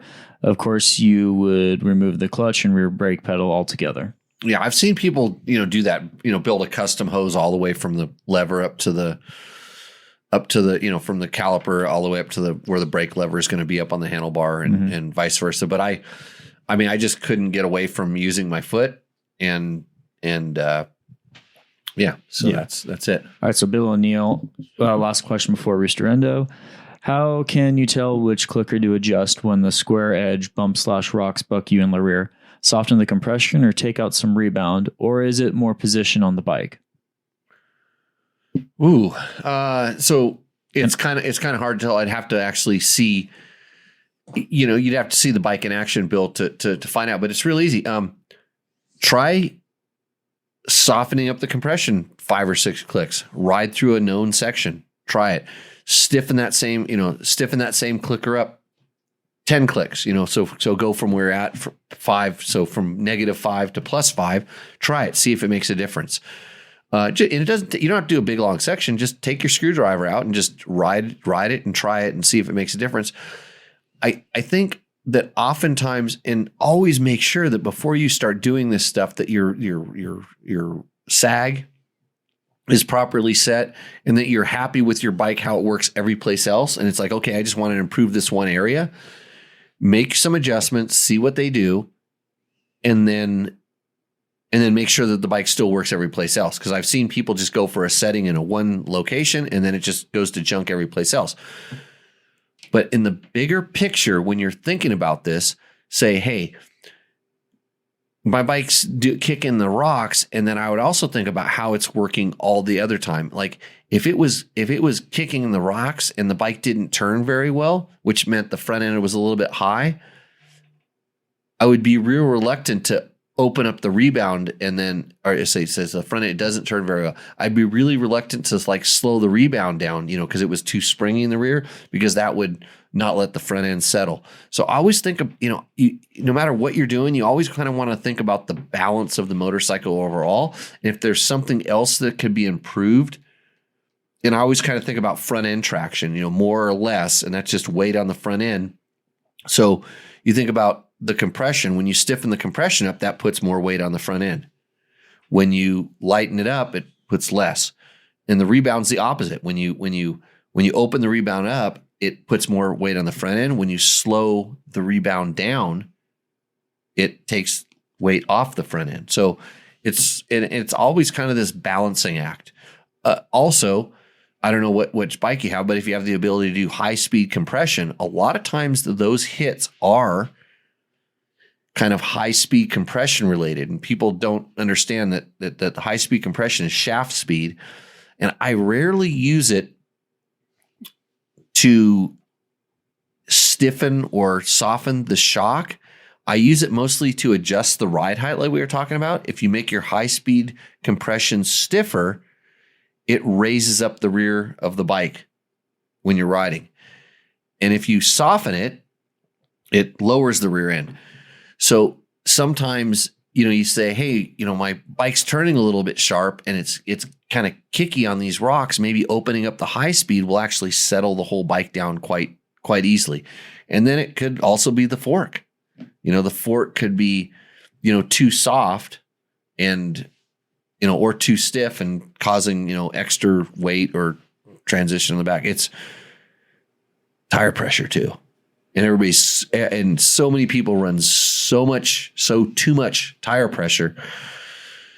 That's something you could easily adjust. So nice. Did we clear off the questions list? For now, if I missed your question, go ahead and put it into the chat, and we'll have a little chance at the end of Roost or Endo to answer any last minute questions. So right. If we missed it, put it again in the chat because it's pretty hard scrolling through everything right now. Okay, that's a Matt check to Yep. negative reinforcement for positive affirmations. Perfect. All right, so let's get into Roost or Endo. This is where we would play the sound if we had one. Oh yeah, the soundboard that we're going to get. It's on the thing. All right, so first up on Roost or Endo is Benjamin Bach III. 2016 XCW 500, Ruby R7, Moto 3K fuel pump, filter and regulator, gold valve suspension, HDP, highway dirt bikes. There we go. Wraparound guards, GPR 4, flex bars, FMF 4.1 exhaust, Tusk rim and hubs, tie detail, Moto 360 fork signals, Cherubies 3.1 take, and a Recluse Radius CX. Oh, so he's not a very good rider by running the Recluse. Yeah, I can tell. Sweet KTM. I like where the bike's pictured. Going with Utah. I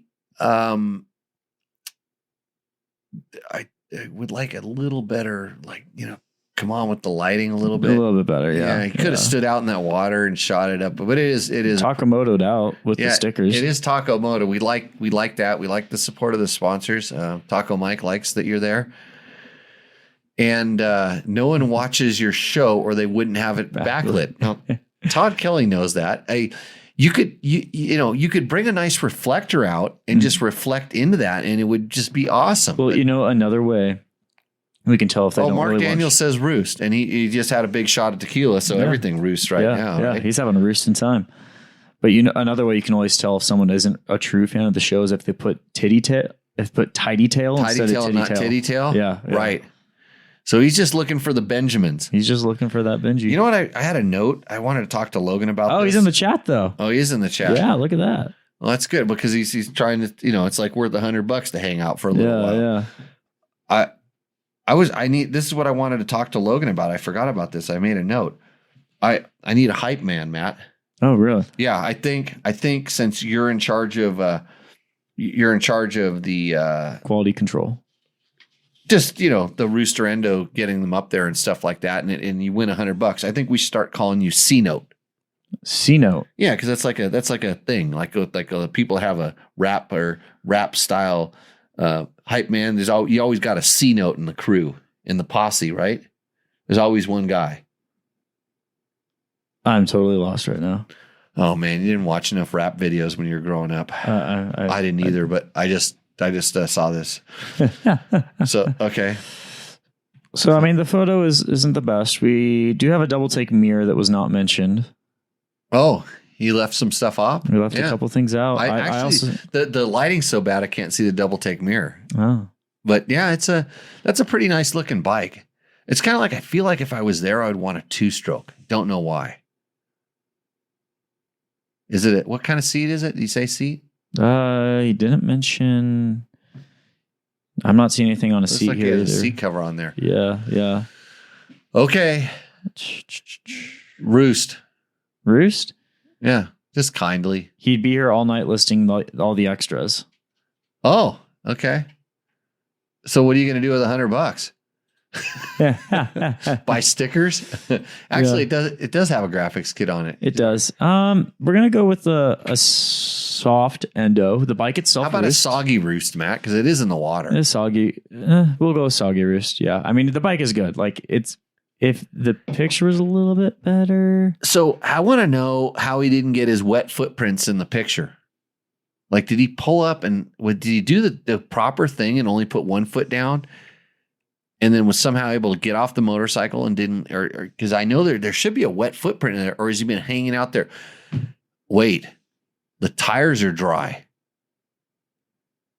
Oh, how long was it parked here? Was he there? Yeah, like was he like working on that photo for a long time? Yeah. I don't know. Lots of unanswered questions about this one. Many questions. Yeah. Next. All right. So up next is going to be Rich Wessels. A bit of an interesting photo for a submission here. You'll see why it's interesting. Okay. Has 2 bikes in the photo. What's so interesting? Beautiful clouds. Yeah. Way over processed photo though. Yes. So 2019. I think it's his thumbnail photo. It could be. 2019 KTM 500 EXCF. Double take enduro mirror. Which one? That's an excellent question, Jimmy. That's why I said this is unique. They both seem to fit that description. Yeah, far. They do. Double take mirror, Cycler Pro Bend handguards, sick ass titty tail, Seat Concepts Comfort XL seat, Shinko. It's the bike on the right.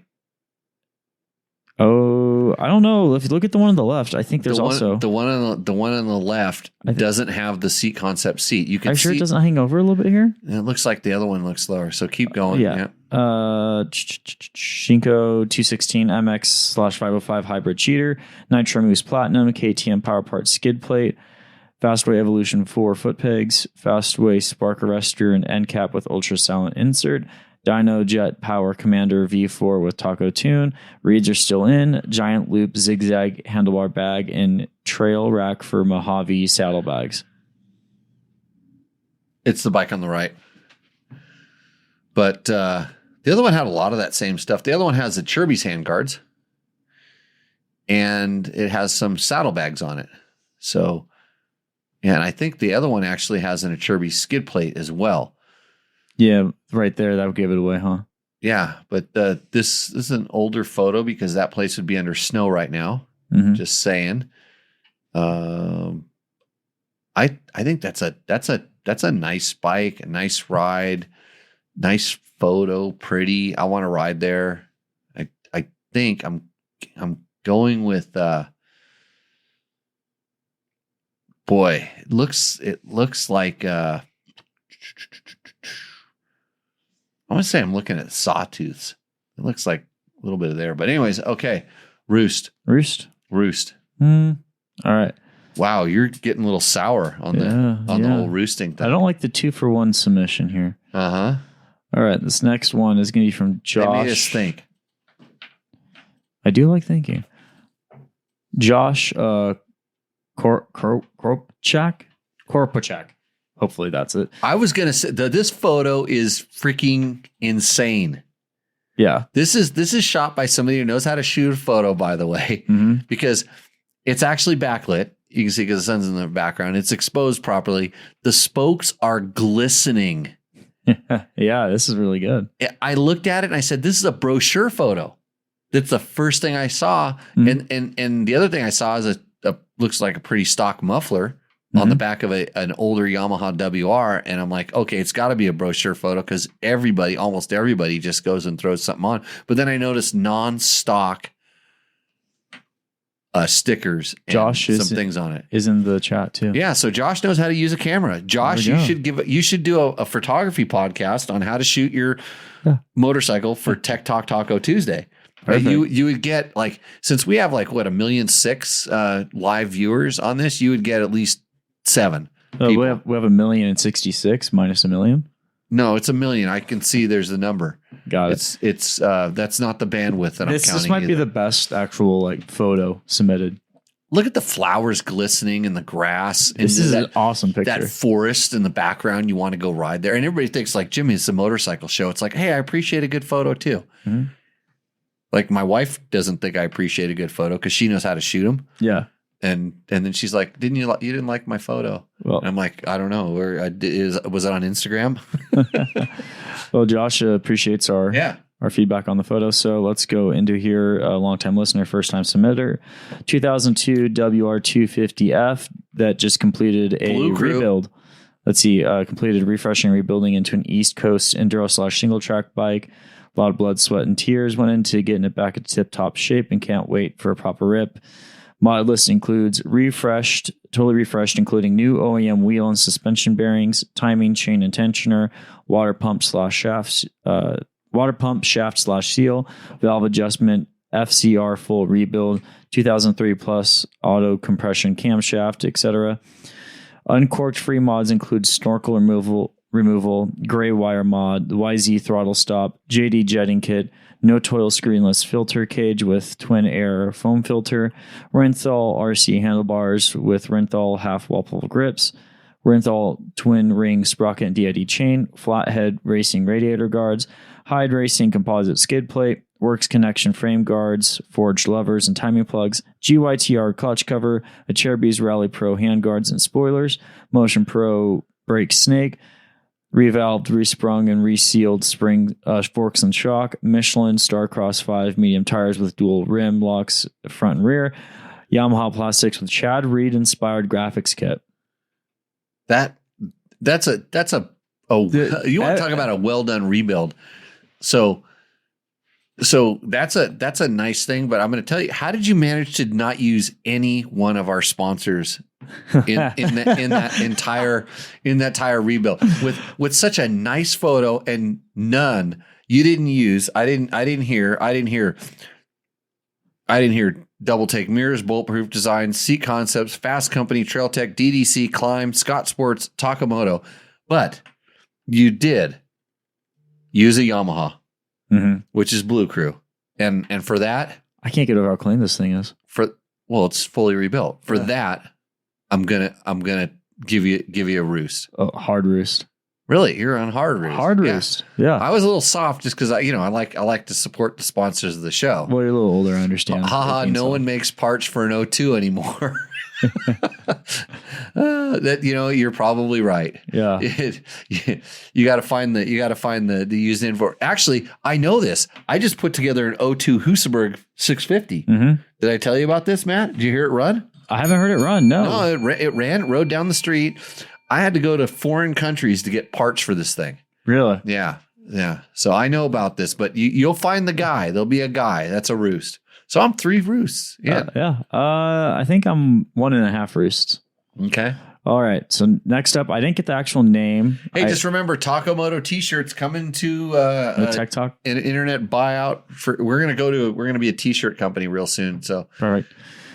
All right. I didn't get the name, just the username, which is Motocross SS 2014 KTM 250 XC sand build, Dunlop MX11 GMX hybrid sand tire, Enduro Engineering handguards and XCW light kit, Trail Tech Endurance 2-gauge cluster, Ricochet skid plate, Fastway pegs, Polysport chain guide, FMF KTM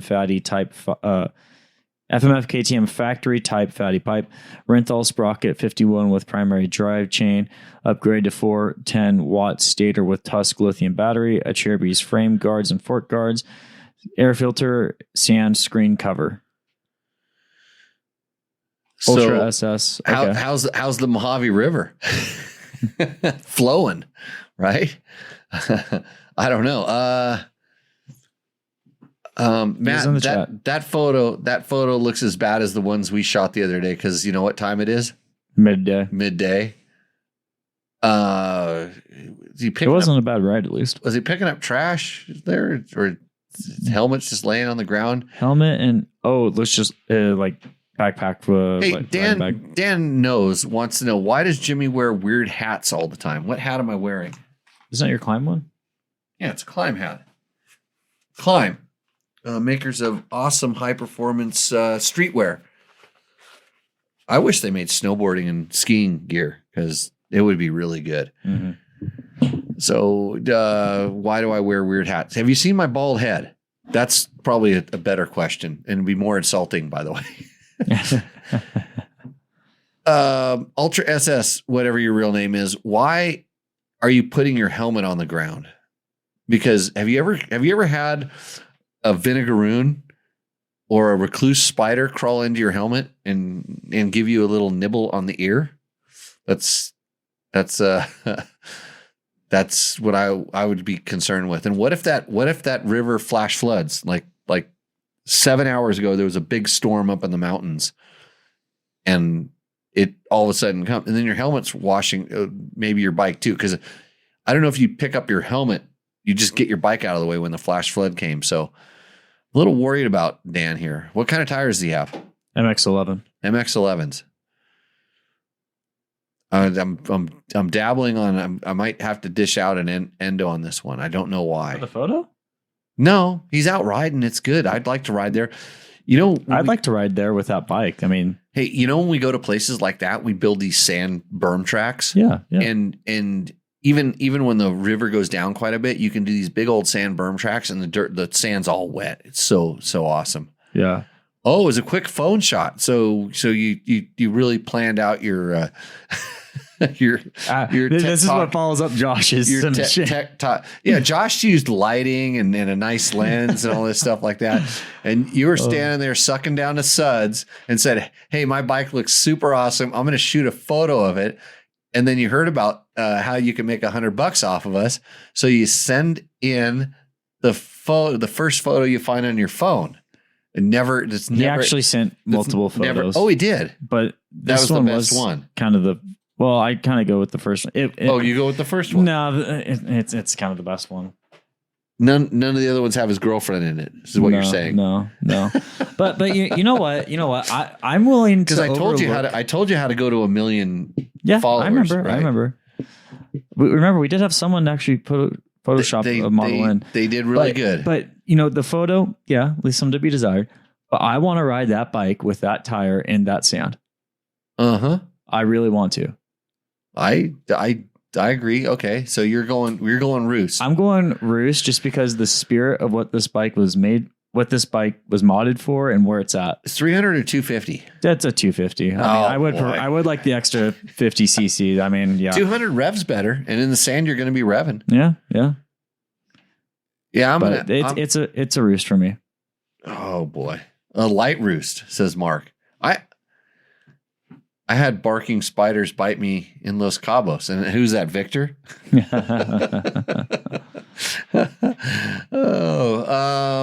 Okay. Shoot. 2019? 14. 2014. Oh. Well, see, I can't really blame him because it's KTM's fault that they actually attached the shock to the top of the frame. Mm-hmm. Or maybe at 14 they fixed it. I don't remember. I don't think so. Yeah. Yeah, it's a good bike. I'll give it a Roost. Yeah. Just because I'm feeling nice tonight. Oh, it says Oklahoma, not many sand spiders. Oh, Oklahoma. Is what's the name of that place where we did last man standing? I can't remember that. We did a last man standing. There was a river running through that place too, but I don't ever remember a big giant sand wash like that. I thought last man standing was Texas for some reason. Oh, you know what? It was near Texas-Oklahoma border. So okay, yeah. All right, so last one up here. Okay. This isn't. I wouldn't call this a. I don't think this. I'll just show it. So this is actually an old picture. Dude, RM100. Yeah, Eric Hermstead. 1975 Suzuki RM100, circa 1975.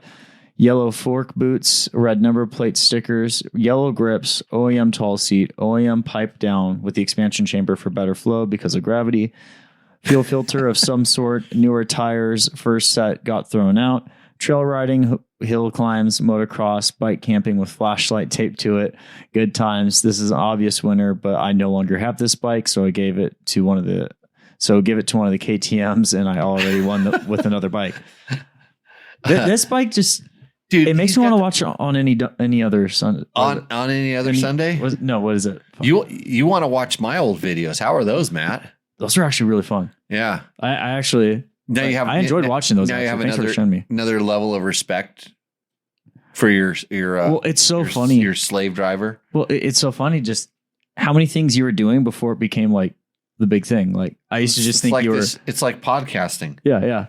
I copied everybody on podcasting. Right. This is rad, dude. How stoked is that? Is that Eric? Is that him? I'm assuming it is. dude, how stoked are you? And what's the helmet? The helmet was the Bell. It was the Bell.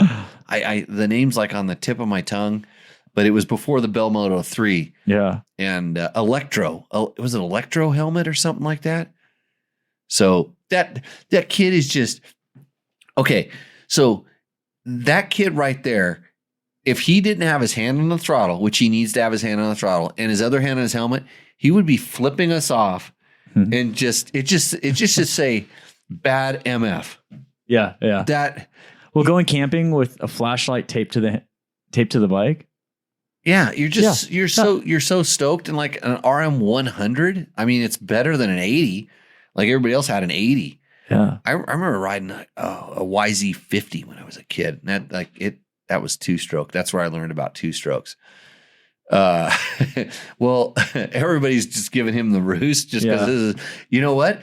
And the good thing is the lighting's actually not too bad. There's no shadow. It's shot in the shade, and somehow somebody exposed back in the day when you had to know how to operate a camera, film and all that stuff like that. That's pretty badass. It's a full-on Roost. Yeah. It's a classic. But like he said, he's won before. He was honest with us. He wins. He absolutely wins, except he's not going to get this guy wins this week's thing, and he's not going to get. Should we do that thing where we hold it over because he won? No, we're not holding it over. No. Oh, it's a pain in the ass? No, we're not. No, it's not. It's a pain in the ass, but no. You can't, okay, hold on. That's another check mark for you here. It's not a pain in the ass. Yeah. Yeah. Well, 3 strikes. But this bike is amazing. And way before my time, but I'm nostalgic looking at it.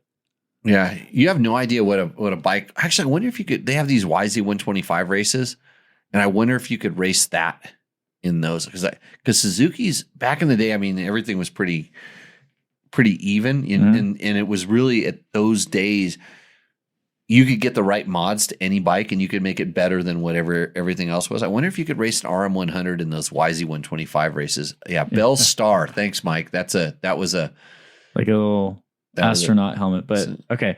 But I'm going to pull up this picture again. Right. And you just said we should roll over. We should do what? So you suggested we roll over to next week. So next week's like $200. Oh, I want to remind you of this picture. I have an obvious bias in who I think should win. Oh, is that? Did you put that picture up for the whole show to see? Yes. So the whole show got to see that picture. Yeah. Because I just want to remind everyone. Okay. That picture. But this is your show though. This is your show though. Do you think you run this operation here? I don't. This is your show. But I have to put my opinions here. Okay. That bike, it just wins on badassness. Mm-hmm. The Suzuki RM100 and young, we're going to call it young Eric. Yeah. And Ultra SS is bowing down and saying that the Yamaha was a good picture and a solid rebuild. And I'm going to, it's very rare that my opinion can be swayed because I'm kind of opinionated, old curmudgeonly, whatever. And I had to show the show because I want to see if chat would have my back here. Well, at least one other person that has a bike up for dibs right now does have your back, and I appreciate that. I love it when the chat participates because it distracts me. Respect to Benjamin here. Don't forget about the stunning KTM in the beautiful desert spring with the dry tires. I want to know how long you were there, Benjamin. I didn't see any wet footprints. I overanalyze these photos. I guess this is half the fun. It is all of the fun. Hey, if you. Looks like you need a vintage category. Well, no, we need a category that placates all of our sponsors, because without our sponsors like Yamaha, check, Takamoto, who's bringing you Roost or Endo, this particular segment with a $100 gift certificate. Thank you to Takamoto. That's takamoto.co. They have everything you need for your bike. And Benjamin said he took a nap, which is, pretty common. We've actually watched it happen live in here in studio. He doesn't have the Suzuki anymore, but it's still rad. The guy who said give it to the guy who won said to give it to KTM. So anyways, we wouldn't be able to do this show without Double Take Mirrors, Bulletproof Design, Seat Concepts, Fasst Company, Trail Tech, DDC, Climb, and Scott Sports, none of which were on the Yamaha that I'm going to award this Taco Moto $100 gift certificate to, because the photo was just nice. It was just a very nice photo. It's nice to see. My eyes are thanking you. Yeah. For putting that photo up there. Like, I think Transworld will put that photo next to its bikes instead of the models. No. Like, it was a damn good photo. So good photo, but it's also, that guy took his time to do a really nice rebuild. And I appreciate that. Having just done a rebuild, my rebuild doesn't look as good, but once, like I did down the street, I twisted the throttle and that, Lucifer growl came right up through the seat and talked to me a little bit. And now that bike is going to get sanded out. I'm going to get the grips and the levers and all this stuff super dialed in, the handguards back on it. And that bike is going to go do some hill climbing. And after I have this hill climbing experience, I will be a whole new man. I'm here for Benjamin. Yeah. Benjamin in the chat. I'm going to go buy all the sponsor stuff and put it on my bike and resubmit. I see how this works. We are. Wait, who won? So this is going to be Josh. Josh won. Okay. Josh Korpochak. Yeah. If I'm saying, please, I hope I'm saying that last name right. But in my memory, that is the best photo we've ever gotten. As far as photo quality, lighting. Not the best submission we've ever gotten. I want to make that clear. Yeah, that one wins on the photo stuff. Just pure photo. Wow. Hey, Benjamin, I wish your disease could spread to all of our viewers, and also that they would let them know that they heard about it on this. And I do appreciate it, because I get a kick out of doing this segment, and it's fun to see all your bikes. I'm going to do a segment where I'm going to just it's going to be all my bikes. And then if people can, in the chat, I'll just put the photo up there. And then in the chat, you can tell me what you think of my bike. Yeah. Yeah. That'd be awesome. Right after we do that. But I still want best dress. We need 5 of you standing next to your bike in your gear, and then tell us a little bit about your gear. And then we can, actually, we need a gear sponsor for this. Actually, we can have a gear sponsor.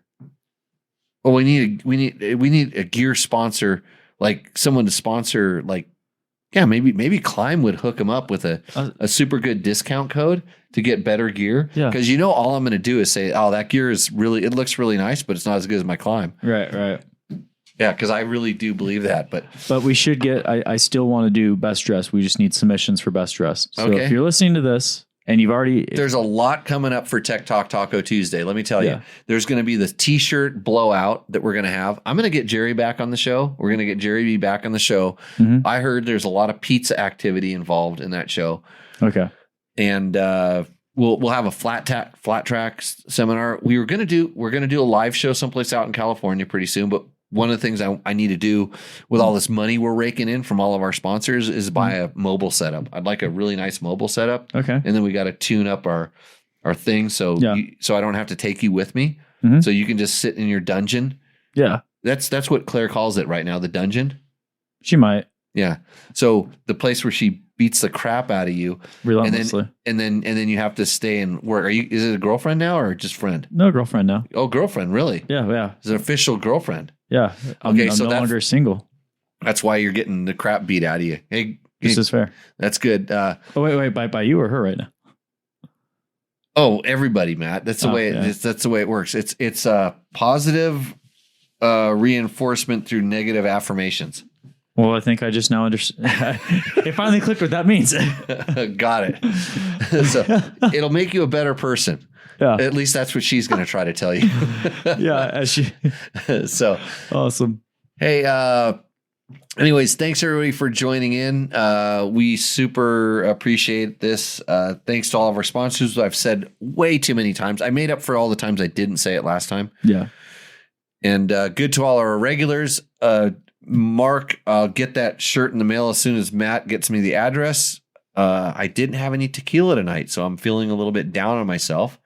But other than that, the show will be back next week. You can always do us a favor, tell a friend, like, subscribe, join our social media channels, and then send Matt an email and tell him that he made too many mistakes on tonight's show and he needs to up his game. Yeah. So, and Matt skipped his question. And that was the 100th message. 100th message. Twice now. 2 guys. Right now, I'm staying. We're going to stay live where are we just to answer your question too, guys. Right now, pump it into the show. Wait, where are you sending Guy these on two questions? wheels. Wait, a guy on two wheels. I saw one go by there. You understand? No, it's down. It's down a lot. He just joined the last couple of minutes. He wants instant service. No, he asked this earlier. Oh, skip my question right there. Go up a little bit more. No, I'm going up. I'm going up here. Is right there. What rainbow? The sun through the trees looks cool. Yeah. What rainbow? Oh, wait, right there. No. Worldly Rider? No, that's not it. No one watches our show. We know this. Oh, here we go. Did you skip my question? Okay. We haven't skipped it. We're going back, looking through all the questions because we're only here to serve. Okay. Not seeing Where did it. he put? I don't think he put it in here. Maybe he sent it to the other podcast with the bald guy on it. Maybe. Okay, go to the very end and see if it's there.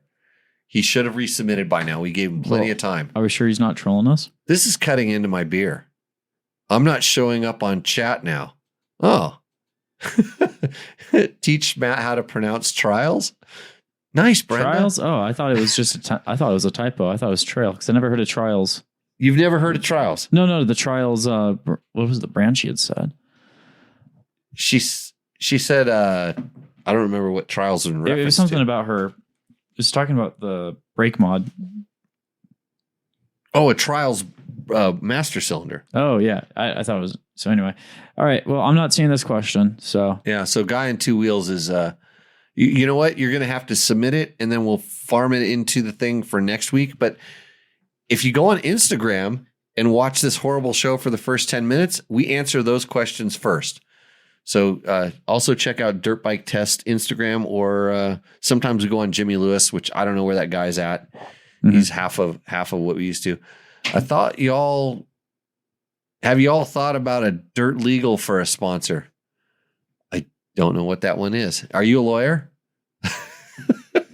let's Okay, with that, Matt, we're going to end the show. I don't want to get into law talk right now. Yeah.